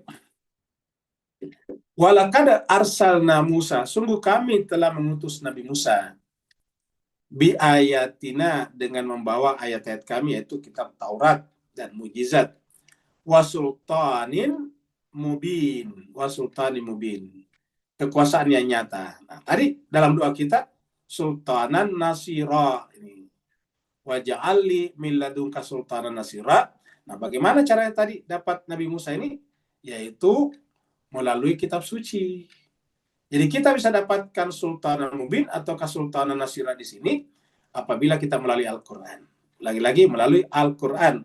Dan ini terkait dengan ayat sebelumnya, yaitu aqimis sholata liduluki syamsi ila ghasaqil laili wa qur'anal fajri inna qur'anal fajri kana masyhuda. Kemudian nanti ayat berikutnya lagi, ya, ayat 82. Ini kan 80 ini, 81 nanti waqul jal haq wa zakal batil. Ayat 82-nya wa nunazzilu minal qur'ani ma huwa syifaun. Jadi untuk mendapatkan sultanan nasira, Al-Qur'an. Ya. Inilah yang kita minta di sini. Masukkanlah kami, Allah aku Tuhan, ke dalam masuk pemahaman Al-Qur'an yang lebih baik. Dan keluarkanlah aku dari pemahaman yang salah dengan cara keluar yang baik. Bisa bermakna seperti itu. Nah, inilah ayat-ayatnya. Sekarang kita masuk pada hadis-hadis ini. Hadisnya agak banyak juga. Jadi agak panjang ini. Nah, kita lihat dulu. Ingat tadi jemaah sekalian, kita kembali dulu ke atas ini ya. Kita kembali ke sini dulu ya. Kita kembali dulu pada ayat ini tadi. Aqimis sholatah ya. Jadi jemaah sekalian ingat tadi nih ayat apa namanya ayat. Nah, ini tadi ayat ini. Aqimis sholata liduluki syams wa qur'anal inna aqimis sholata liduluki syams ila ghasaqil laili wa qur'anal fajr inna qur'anal fajri kana masyhuda. Lalu kemudian ingat ini tadi gambar kita di sini nih. Ini tadi mana? Ini dia. Pembagian waktu tadi. Ini pembagian waktu ini. Kemudian ini salat secara terpisah. Zuhur, asar, maghrib, isya, subuh. Kemudian salat jamak dikumpul. Zuhur, kumpul asar, maghrib, kumpul isya. Kemudian salat qasar. Kumpul-kumpul tetapi dikurangi jadi dua. Nah, jadi ini kita 3 macam. Nah, sekarang kita perhatikan hadis-hadis berikut ini. Kita perhatikan hadis berikut ini. Hadis pertama. Jadi hadis ini. Nabi sholat 8 rakaat. Zuhur asar. 8 rakaat kan kalau zuhur tambah asar langsung. Kata 8 rakaat kan Nabi itu sholatnya zuhur langsung asar. Dan 7 rakaat maghrib isya. 7 rakaat. Kan maghribnya tetap 3. Isyanya 4 jadi 7. Di mana? Di Madinah. Artinya di Madinah apa? Tidak safar, tidak berjalan. Nah, di sini adalah kita percepat supaya ambil di sini dari an Jabir bin Zaid, dari Jabir bin Zaid an Ibnu Abbas, yang diambil dari Ibnu Abbas, anna Nabiya sallallahu alaihi wasallam shalla, bahwa Nabi sallallahu alaihi wasallam salat bil Madinah, di Madinah, sab'an wa thamanian, 7 dan 8 rakaat. Yaitu 8-nya az-zuhru nih, az-zuhra wal asra, zuhur dan asar langsung. Nah, jadi di sini 8 ini zuhur dan asar. Sedangkan 7 sini wal maghrib wal isya, maghrib dan isya. Ya. Jadi artinya langsung maghrib dan isya. Faqala, lalu kemudian berkata Ayub, qala Ayub, lallahu fi lailatin matiratin. Boleh jadi jangan-jangan pada saat itu malam lagi hujan. Lailatin pada waktu hujan. Qala, berkata perawi, bukan Ibnu Abbas mengatakan, perawi yang di atas ini. Asa, boleh jadi. Kata-kata asa itu boleh jadi, dia tidak tahu juga. Tapi intinya adalah Nabi di Madinah salat terkadang 4 langsung zuhur asar dan maghrib isya 3-4. 8 dan 7. Kalau yang dimaksud di sini bukan itu, tentu tidak mungkin timbul pertanyaan, jangan-jangan waktu itu hujan.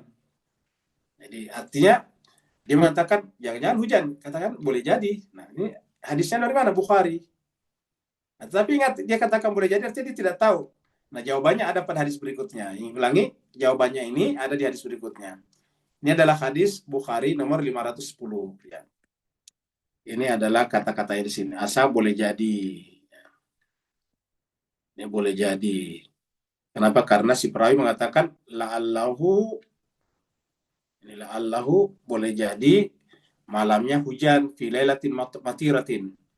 Boleh jadi malam itu lagi hujan. Ya. Karena hujan ya nggak bisa orang keluar ke masjid. Nabi melakukan salat dengan dikumpul. Ya. Tapi ingat ini kata-katanya di sini di Madinah ya. Ini Madinah, bil Madinah. Pernyataan bil Madinah di sini menunjukkan tidak dalam keadaan safar, tidak bepergian. Hadis berikutnya.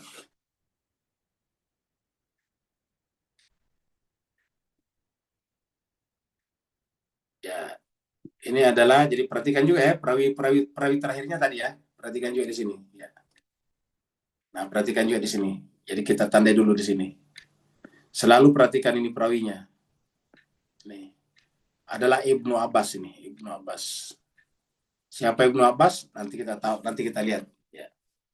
Jadi adalah Ibnu Abbas. Ya. Kemudian berikutnya,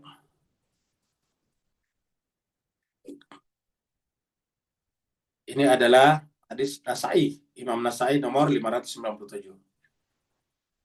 An Said bin Jubair an Ibnu Abbas, dari Zaid bin Jubair dari Ibnu Abbas. Jadi ujung-ujungnya Ibnu Abbas juga nih.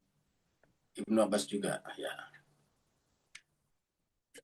Supaya nanti kita lihat kredibilitas Ibnu Abbas. Jadi dari Ibnu Abbas berkata, kata Ibnu Abbas, Shalla Rasulullah sallallahu alaihi wasallam az-zuhra wal asra jami'an. Bahwa Rasulullah SAW salat zuhra wal asra, zuhur dan asar jami'an, dikumpul. Jami'an itu jamak. Ingat, jami'an itu dijamak, dikumpulkan. Habis zuhur langsung asar. Wal maghrib wal isya, maghrib dan isya jami'an, dikumpul juga. Ya. Min ghairi khaufin wala safarin, tidak dalam keadaan takut, tidak juga dalam keadaan safar. Jadi ini kata-kata min ghairi itu tidak dalam keadaan khauf, tidak karena takut, tidak juga karena safar. Jadi hadis ini terjawab di hadis Bukhari tadi. Mungkin kita mengatakan, tapi kan hadis Bukhari tadi lebih kuat. Baik, nanti kita lihat lagi berikutnya. Tapi intinya sudah ada jawabannya di sini. Tidak karena takut, tidak juga karena safar. Tetapi Nabi mengumpulkan zuhur dan asar, dan juga maghrib dan isya. Hadis berikutnya.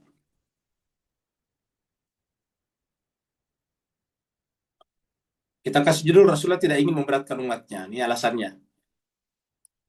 Ini juga dari Sa'id bin Jubair an Ibnu Abbas. Jadi dari Ibnu Abbas lagi. Lihat ini, Ibnu Abbas lagi di sini. Ya. Ibnu Abbas qala berkata, jamaah Rasulullah sallallahu alaihi wasallam, jamaah itu artinya menjamak, mengumpulkan, jamaah itu mengumpulkan. Rasulullah menjamak ya salatnya baina zuhri wal asri, antara zuhur dan asar. Jadi zuhur dan asar dilakukan bersamaan ini. Zuhur asar di sini ya. Kemudian wal maghrib wal isya, ini juga maghrib dan isya. Ya. Al maghrib wal isya. Ya, dikumpulkannya tadi kata-kata di sini, dikumpulkan ini. Jamaah itu dikumpulkan. Dijamak. Bil Madinah, di Madinah, fi ghairi khaufin wala matarin, tanpa alasan takut dan hujan. Jadi tidak karena takut. Ya. Ini hadisnya Muslim, jadi sudah terjawab tadi, sama-sama sahih. Sama-sama hadis sahih. Jadi tadi di Bukhari katakan boleh jadi karena hujan. Nah di sini saya sampaikan fi ghairi khaufin wala matarin, tidak karena takut, ya. Tidak juga karena hujan. Ya. Fi hadis Waqi, dalam hadis yang lainnya diriwayatkan oleh Waqi berkata, qultu li Ibnu Abbas, aku berkata kepada Ibnu Abbas, lima fa'ala dzalika, kenapa Nabi melakukan itu? Jadi aku berkata kepada Ibnu Abbas, ini Ibnu Abbas, kenapa Nabi melakukan itu? Qala, Ibnu Abbas menjawab, kai la yuhrija ummatahu, agar tidak memberatkan umatnya. Ingat kata-katanya, bagus sekali. Agar tidak memberatkan umatnya. Jadi Nabi itu tidak memberatkan, tidak memberatkan umatnya. Ya. Kai la yukhrija ummatahu, supaya tidak memberatkan umatnya. Ya. Wa fi hadisin Abi Muawiyah, dan dalam hadis yang dari Abu Muawiyah dikatakan kepada Ibnu Abbas, qila li Ibnu Abbas, ada orang bertanya kepada Ibnu Abbas, ma arada ila dzalika, apa yang Nabi inginkan? Arada itu apa yang Nabi inginkan dengan itu, dengan mengumpulkan salatnya. Qala, Ibnu Abbas menjawab, arada alla yukhrija ummatahu, sama jawabannya. Kalau di sini tadi kai, kalau di sini arada.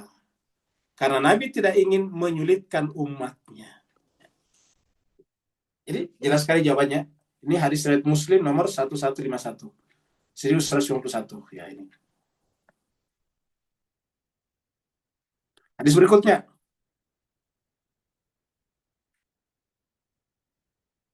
Nah, ini juga Ibnu Abbas lagi. Ya, ini kita lihat lagi Ibnu Abbas. Ini Ibnu Abbas lagi.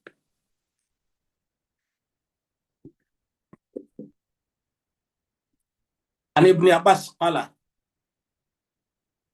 jamaah lagi kan, kumpulkan. Jamaah Rasulullah sallallahu alaihi wasallam baina zuhri wal asri.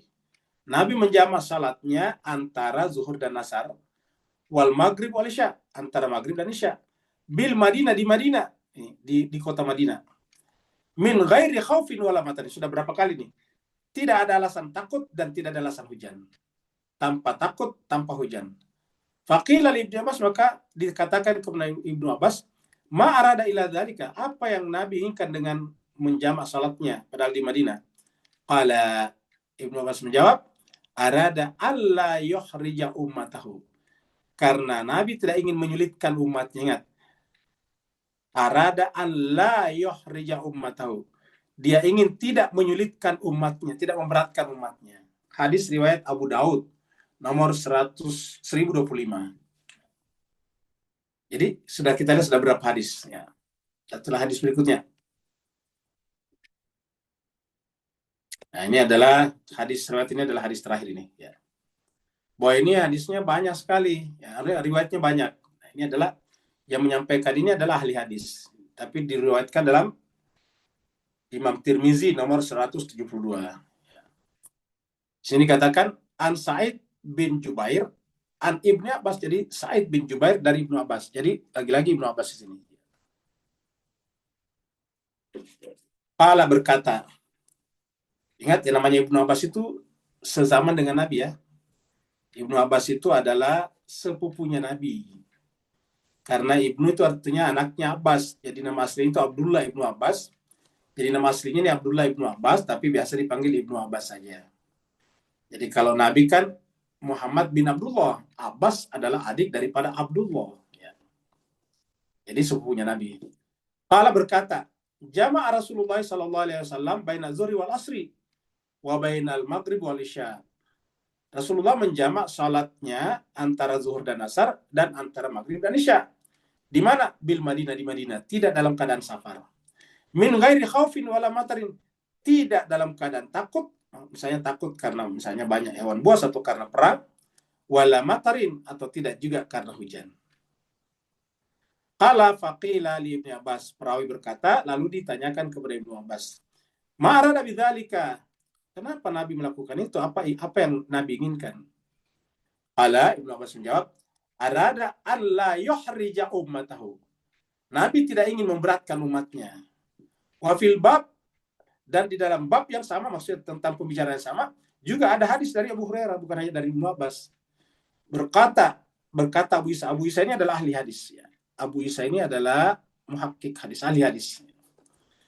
Abu Isa berkata, hadis dari Ibnu Abbas ini kada ruya anhu, diriwayatkan daripadanya min ghairi wajhin. Ya, dari sisi yang lain, bukan hanya dari Ibnu Abbas. Rawahu Jabir, misalnya dari Jabir ada Ibnu Zaid, dari Sa'id bin Jubair, Abdullah bin Syaqiq, Al-Uqaili, dan juga wa qad ruya an Ibnu Abbas an Nabi sallallahu alaihi wasallam ghairu hadza. Juga diriwayatkan dari Abbas selain daripada jalur ini. Jadi artinya banyak sekali. Tapi intinya selalu ada Ibnu Abbas di sini. Nah sekarang siapakah Ibnu Abbas itu? Nah kita lihat di sini. Siapakah Ibnu Abbas itu? Nah ini dia. Kita tanya saja di Google kedudukan Ibnu Abbas dalam periwayatan hadis. Jadi kedudukan Ibnu Abbas dalam periwayatan hadis, ini jawabannya nih. Ringkasan AI ya. Kita lihat sini. Kedudukan Ibnu Abbas dalam periwayatan hadis sangat tinggi.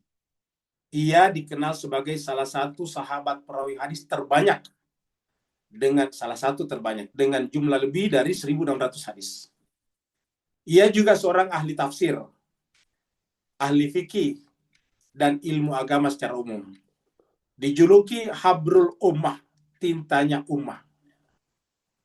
Dan tarjuman Al-Quran, penerjemah Al-Quran, karena keluasan ilmunya.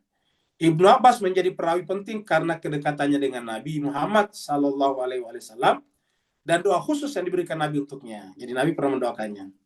Jadi posisi Ibnu Abbas dalam periwayatan hadis, perawi periwayat hadis terbanyak.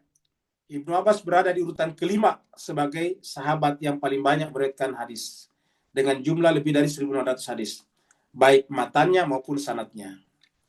Yang kedua, rujukan utama. Karena kedalaman pengetahuannya, ia menjadi rujukan utama dalam ilmu agama, termasuk hadis, tafsir, dan fikih. Penerima langsung dari Nabi. Sebagai sepupu Nabi, ingat tadi sepupu Nabi, Ibnu Abbas itu artinya putranya Abbas, sedangkan Muhammad itu adalah Ibnu Abdullah. Jadi kalau Nabi dihilangkan nama Muhammadnya, kita sebut dengan Ibnu Abdullah. Ya. Jadi Ibnu Abdullah dengan Ibnu Abbas ya tentu sepupu. Jadi sebagai sepupu Nabi Muhammad SAW, ia mendengarkan langsung banyak hadis dari Nabi dan juga dari sahabat senior lainnya seperti Ali bin Abi Thalib, Umar, Muaz bin Jabal, dan Abu Dzar. Jadi artinya sesama dengan Nabi. Memiliki banyak murid. Berbagai macam periwayat, lebih dari 20 orang mengambil riwayat hadis langsung. Maksudnya 20 orang perawi mengambil riwayat dari Ibnu Abbas. Langsung dari Ibnu Abbas. Yang menunjukkan luasnya pengaruhnya dalam penyebaran ajaran agama, ajaran Nabi. Keunggulan lain. Keistimewaan dari Nabi. Nabi Muhammad SAW pernah secara khusus berdoa agar Ibnu Abbas diberikan pemahaman agama dan tafsir. Nabi berdoa dalam, ini diberikan doanya dalam riwayat Ahmad nomor 2879. Ya Allah, pahamkanlah ia akan agama dan ajarilah ia tafsir. Jadi, Nabi berdoa, ya Allah, kepada Ibnu Abbas ini, pahamkanlah ia akan agama dan ajarilah ia tafsir. Dikenal sebagai ahli tafsir. Selain ahli hadis, Ibnu Abbas juga sangat terkenal sebagai ahli tafsir.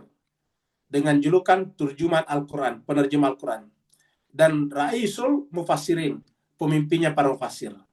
Seperti yang disebutkan di sini. Sikap rendah hati. Meskipun sangat berilmu, Ibnu Abbas tetap rendah hati. Dan gemar bertanya serta belajar.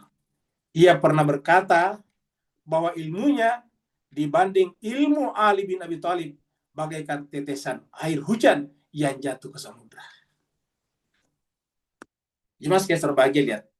Seorang Ibnu Abbas yang begitu luas ilmunya tadi kita lihat, masih berkata seperti ini. Ya. Ilmunya dibanding dengan ilmu Ali bin Abi Thalib bagaikan tetes air hujan yang jatuh ke samudra. Bagaimana dengan Ali? Nah sekarang, jemaah sekalian terbahagia. Dan itulah Ibnu Abbas. Dan ini adalah generasi awal. Masa ya generasi awal lebih kita tolak sambil menerima kebiasaan-kebiasaan. Maksud saya gini, kan ada orang mengatakan, wah itu orang yang sholat di kumpul-kumpul itu salah tuh. Dengan gampang menyalahkan orang. Padahal ini kan dari hadis Ibnu Abbas semuanya. Nah, kenapa kita bicara ini? Karena jemaah sekalian, terutama kita di kota-kota besar itu terkadang tidak bisa sholat dengan dipisah-pisah seperti kebiasaan. Artinya kalau tidak bisa juga, bukan karena alasan itu pun juga bisa dikumpulkan sholat. Jadi kalau kita sholat zuhur, selesai sholat zuhur, kita sholat salat nafilah dulu, habis nafilah yaitu ba'diyah, baru kemudian kita sholat asar. Boleh. Ya. Ada logikanya tersendiri, tapi waktu kita sangat terbatas. Ya saya tidak menjelaskan lagi logika waktu itu, tapi kalau secara sederhana kita katakan begini, ya. Kita katakan begini. Karena zuhur asar ini sama waktunya, time frame-nya, waktu zone-nya sama-sama siang, maka kalau salat zuhur telah ditunaikan, otomatis kewajiban zuhur sudah gugur. Maka waktu yang tersisa tentu untuk asar, karena waktu bersama. Begitu juga di sini. Malam ini waktu bersama maghrib dan isya. Kalau waktu maghrib telah ditunaikan, maka otomatis kewajiban maghrib sudah gugur, habis. Maka waktu yang tersisa untuk isya. Tinggal kita pilih, apakah setelah zuhur di sini asarnya mau dipindahkan ke sini atau langsung mau dilakukan, ya terserah. Ya.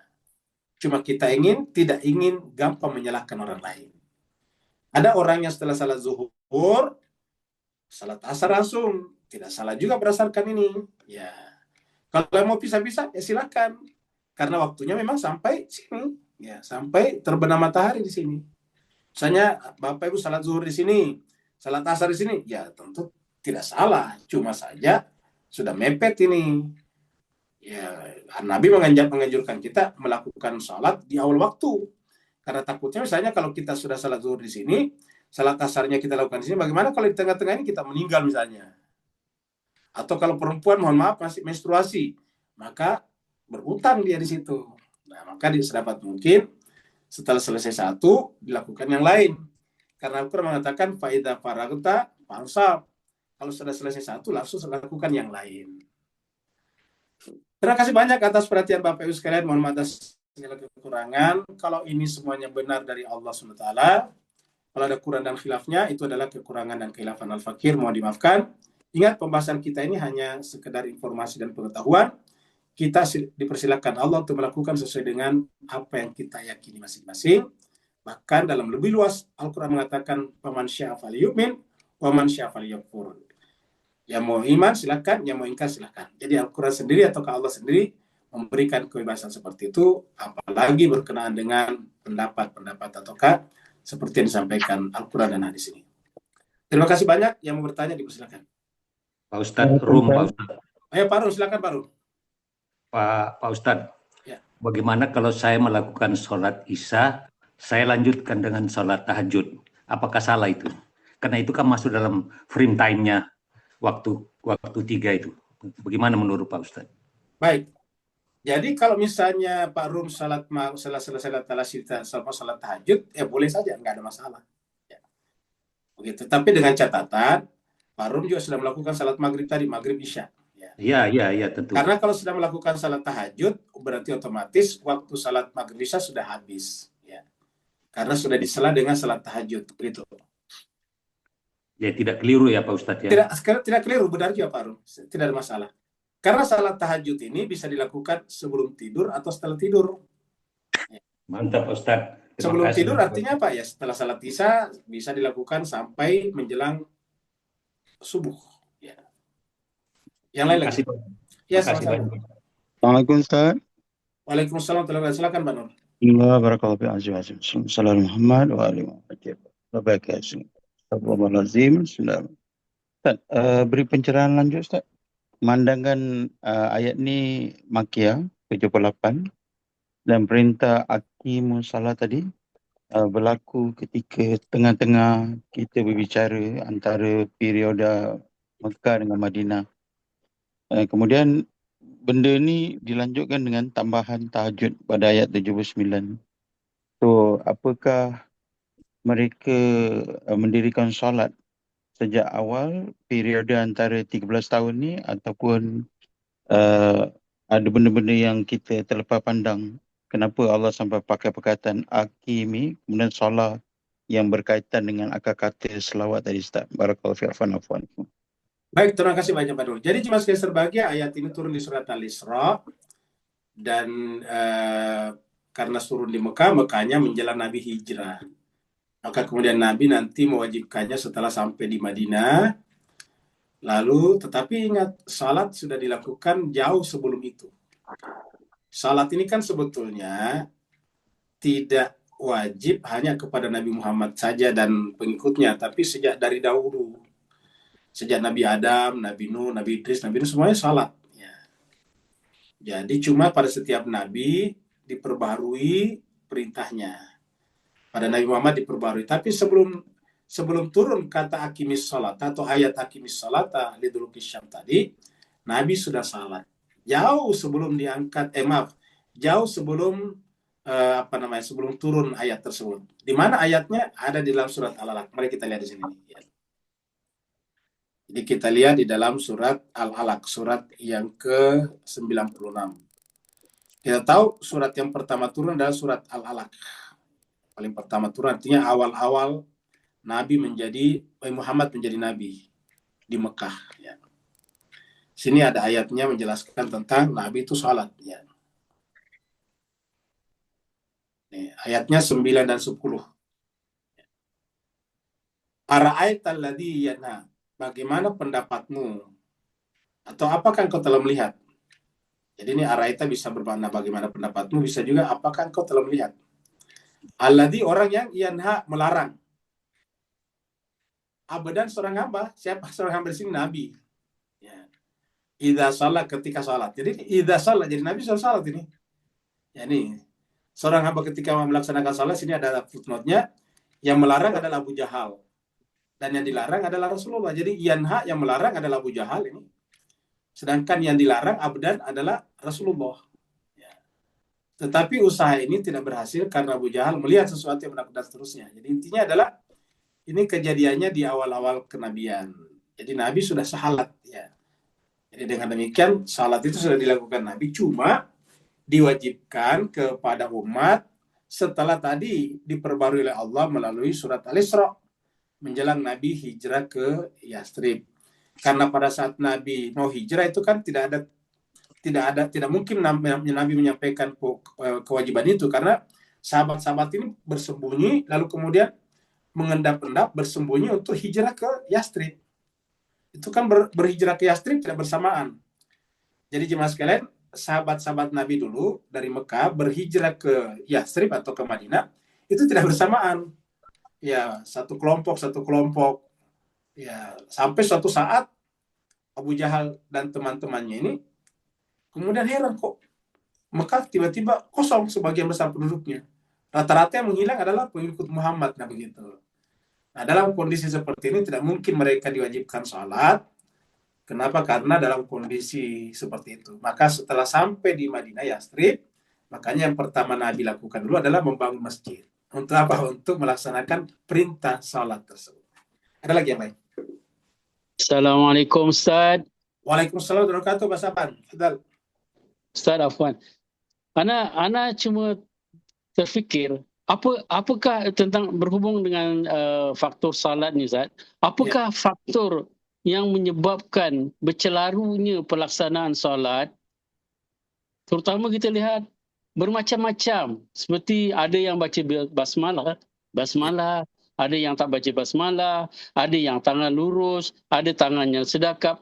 Padahal kita lihat pada 10 tahun Rasulullah berada di Madinah, kalau kita kalikan 10 tahun kali dengan 365 hari, berjumlah 3.650 hari, kemudian dikalikan dengan 17 waktu, jumlahnya menjadi 62.050 kali Rasulullah mengerjakan salat. Kenapa perkara ini menjadi bercelaru itu Ustaz? Allahuakbar Ustaz. Afwan. Baik, terima kasih banyak. Ini pertanyaan yang menarik Pak Uya. Jadi, kenapa kok umat Islam kok tiba-tiba berbeda-beda salatnya? Ada yang tadi dipisah-pisah, kemudian ada juga salat yang tidak pakai basmal, bismillah, dan sebagainya. Tangannya ada yang di dada di atas, ada di atas pusar, ya pusat, ada yang bergantung, itu kan macam-macam. Padahal seperti dikatakan tadi Pak Saban, kalau ada yang mutawatir, yang paling mutawatir itu salat. Kenapa? Karena sejak Nabi di Madinah sudah langsung mewajibkan salat. Dan salat ini kan 5. Zuhur, asar, maghrib, isya, subuh 5. Dan diikuti oleh banyak orang. Gitu. Dan Nabi melakukannya selama 10 tahun di Madinah. 10 tahun itu kan berarti ya 3.600, katakanlah 3.650 hari. Ya. Dikali dengan 5 kali, dikali dengan 17 rakaat tadi. Kok bisa terjadi seperti itu? Nah, jawabannya adalah sebetulnya masalah ini terjadi akibat munculnya hadis-hadis di belakangan. Jadi setelah Islam berkembang jauh, sudah mencakup orang-orang yang tadinya tidak bersama dengan Nabi, ya katakanlah kalangan sahabat saja tidak semua dekat kepada Nabi. Ya, ada sahabat yang dekat kepada, seperti tadi Ibnu Abbas dekat kepada Nabi. Tapi ada juga sahabat yang jauh tempatnya. Karena dalam pengertian sahabat itu siapa saja yang hidup sesama dengan Nabi, artinya dia hidup bersama dengan hidupnya Nabi dan dia Islam, maka disebut sahabat. Apakah dia berjumpa Nabi atau tidak lain soal, tapi dia hidup pada zaman Nabi dan Islam, maka dia disebut sahabat. Nah, maka dengan demikian sahabat pun berbeda-beda, ada yang dekat dengan Nabi dan tidak. Satu. Yang kedua, setelah sahabat namanya tabi'in. Tabi'in apalagi sudah banyak yang berasal dari luar yang tidak pernah ketemu dengan Nabi. Namanya tabi'in itu tidak ketemu Nabi, hanya ketemu sahabat. Belum lagi dengan tabi'ut tabi'in. Nah, hadis-hadis ini ditulis pada zamannya tabi'ut tabi'in. Rata-rata 100 tahun setelah Nabi wafat. Baru ditulis itu hadis. Nah, maka hadis ini menjadi bermacam-macam. Kenapa? Karena ada yang membuat hadis atas kepentingannya, ada juga karena berdusta dan sebagainya. Makanya hadis bertingkat-tingkat. Ada yang hadis mutawatir, ada hadis ahad nanti dibagi lagi, sahih, hasan, dan dhaif. Bahkan ada yang maudhu, ada yang palsu. Jadi macam-macam tergantung kepentingannya. Nah, ada yang menarik ini Pak Saban, bahwa Nabi selama 10 tahun di Madinah salat berjamaah, dan kita lihat ada hadis-hadis yang sampai kepada kita, tetapi ada juga selain salat tadi yang tidak sampai kepada kita, yaitu khutbahnya Nabi. Ya, tidak pernah kita menemukan kumpulan khutbah Nabi. Para Nabi ini berkhutbah setiap Jumat. Ya. Jadi kalau 10 tahun di Madinah, di Yatsrib itu, 10 tahun kan berarti 10 tahun berarti 120 bulan. 530 kali, Ustaz. 530 kali, betul. 530 kali berkhutbah. Tapi Pak Saban, tak satu pun khutbahnya Nabi sampai kepada kita. Ya. Luar biasa. Yang ada sampai kepada kita justru khutbahnya Sayyidina Ali bin Abi Thalib, Imam Ali karamallahu wajhah. Ya. Yang sampai kepada kita. Ya. Masa Nabi tidak ada? Nah, ini menjadi masalah tanda tanya besar. Nah, sehingga apa yang sampai kepada kita hanya penggalan-penggalan, potongan-potongan saja. Dan ini yang melahirkan tadi pertentangan-pertentangan, sehingga lahirlah namanya mazhab Syafi'i, Maliki, Hambali, Hanafi, dan sebagainya. Bahkan sampai sekarang ada lagi Wahabi dan macam-macam. Nah, ini kemudian membuat umat Islam terbagi-bagi. Dengan demikian, paling bagus kalau kita kembali kepada Al-Quran. Dari Al-Quran baru kita ke hadis. Nah, seperti yang kita bicarakan tadi. Dari ayat tadi, aqimis sholata liduluki syamsi ila ghasaqil lail, baru kita lihat hadisnya tadi. Yang ternyata banyak sekali hadis dari Ibnu Abbas yang berbicara bahwa Nabi juga menggabungkan sholatnya. Zuhur langsung asar, maghrib langsung isya. Ya, seperti itu. Nah, jadi ini penyebabnya. Sehingga kemudian muncullah berbagai macam pendapat-pendapat. Jadi kalau kita ingin memurnikan kembali ini, gampang. Kembali kepada Al-Quran, dari Al-Quran baru kita turun ke hadis. Jadi hadis yang tidak in line with Al-Quran kita tolak. Kata Imam Ja'far As-Shadiq, dia katakan, kalau ada orang berbicara atas nama kami keluarga Nabi, tapi bertentangan dengan Al-Quran, itu pasti bukan dari kami. Ya. Saya kira ada lagi? Ada di chat Ustaz, room. Afwan, Ustaz. Ya. Afwan, Ustaz. Ya, Tentang solat khutbah jemaah tu kita maklumlah pasal sahabat-sahabat tu apabila Nabi khutbah dia tinggalkan kerana mendengar permainan. Maafwan, Ustaz. Jadi Nabi kesendirian. Jadi khutbah-khutbah jemaah itu mungkin tak terriwayat. Tapi itulah kita lihat bahawa salat ni kan bukan sikit, 62,000 kali. Jadi itulah kita pun macam mana bermacam-macam dan berbagai-bagai. Allah Ustaz.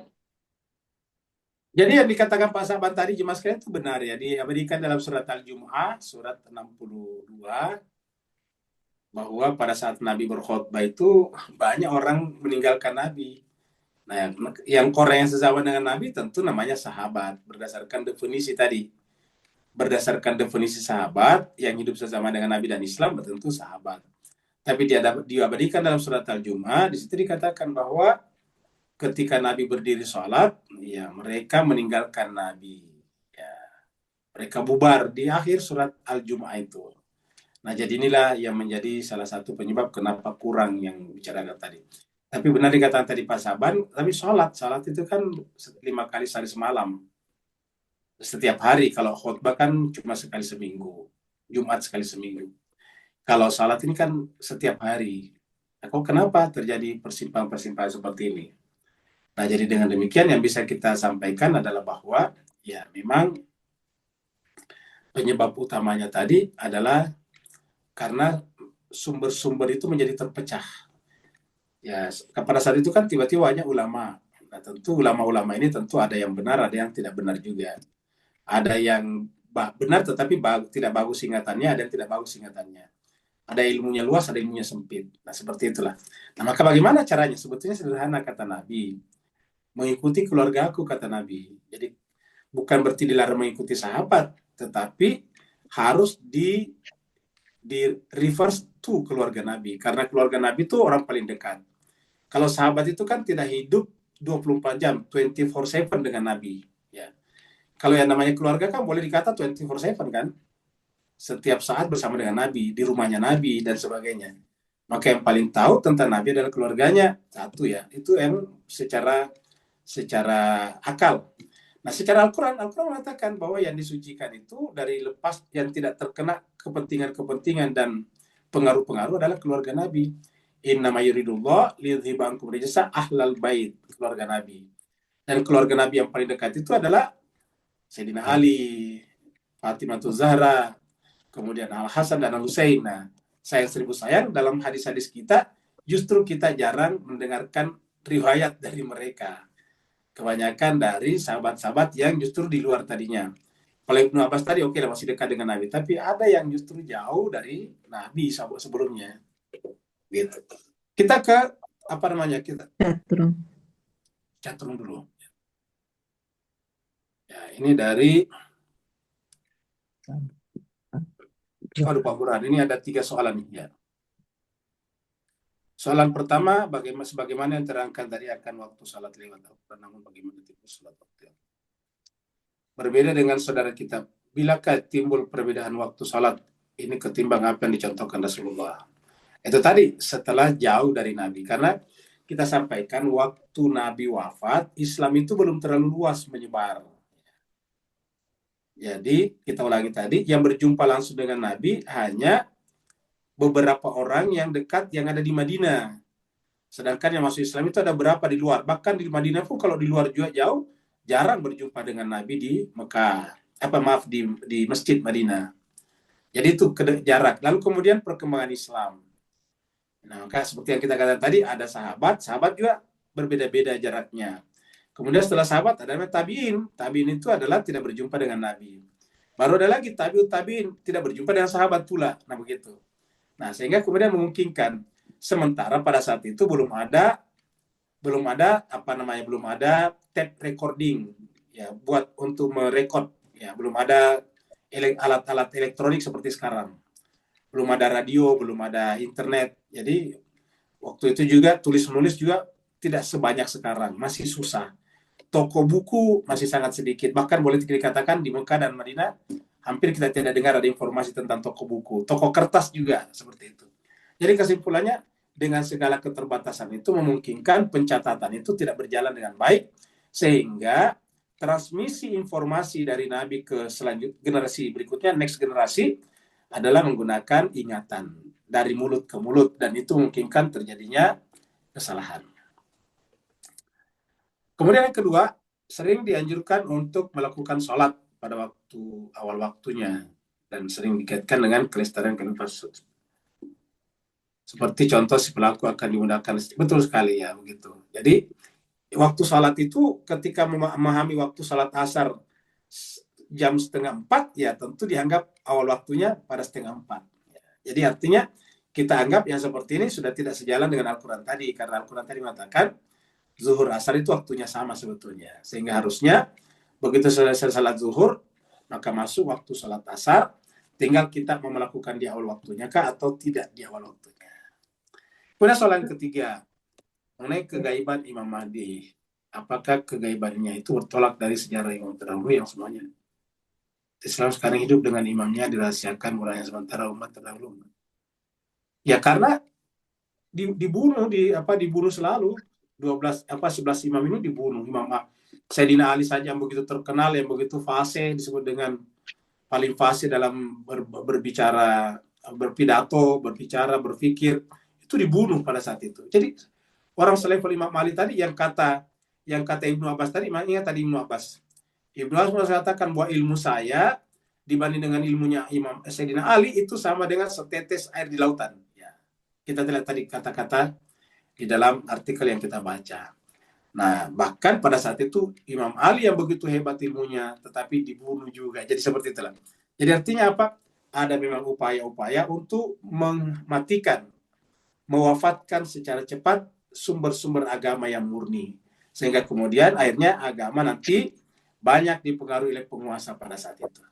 Terima kasih banyak Bapak sekalian, karena waktunya sudah sangat lewat. Wassalamualaikum warahmatullahi wabarakatuh. Waalaikumsalam.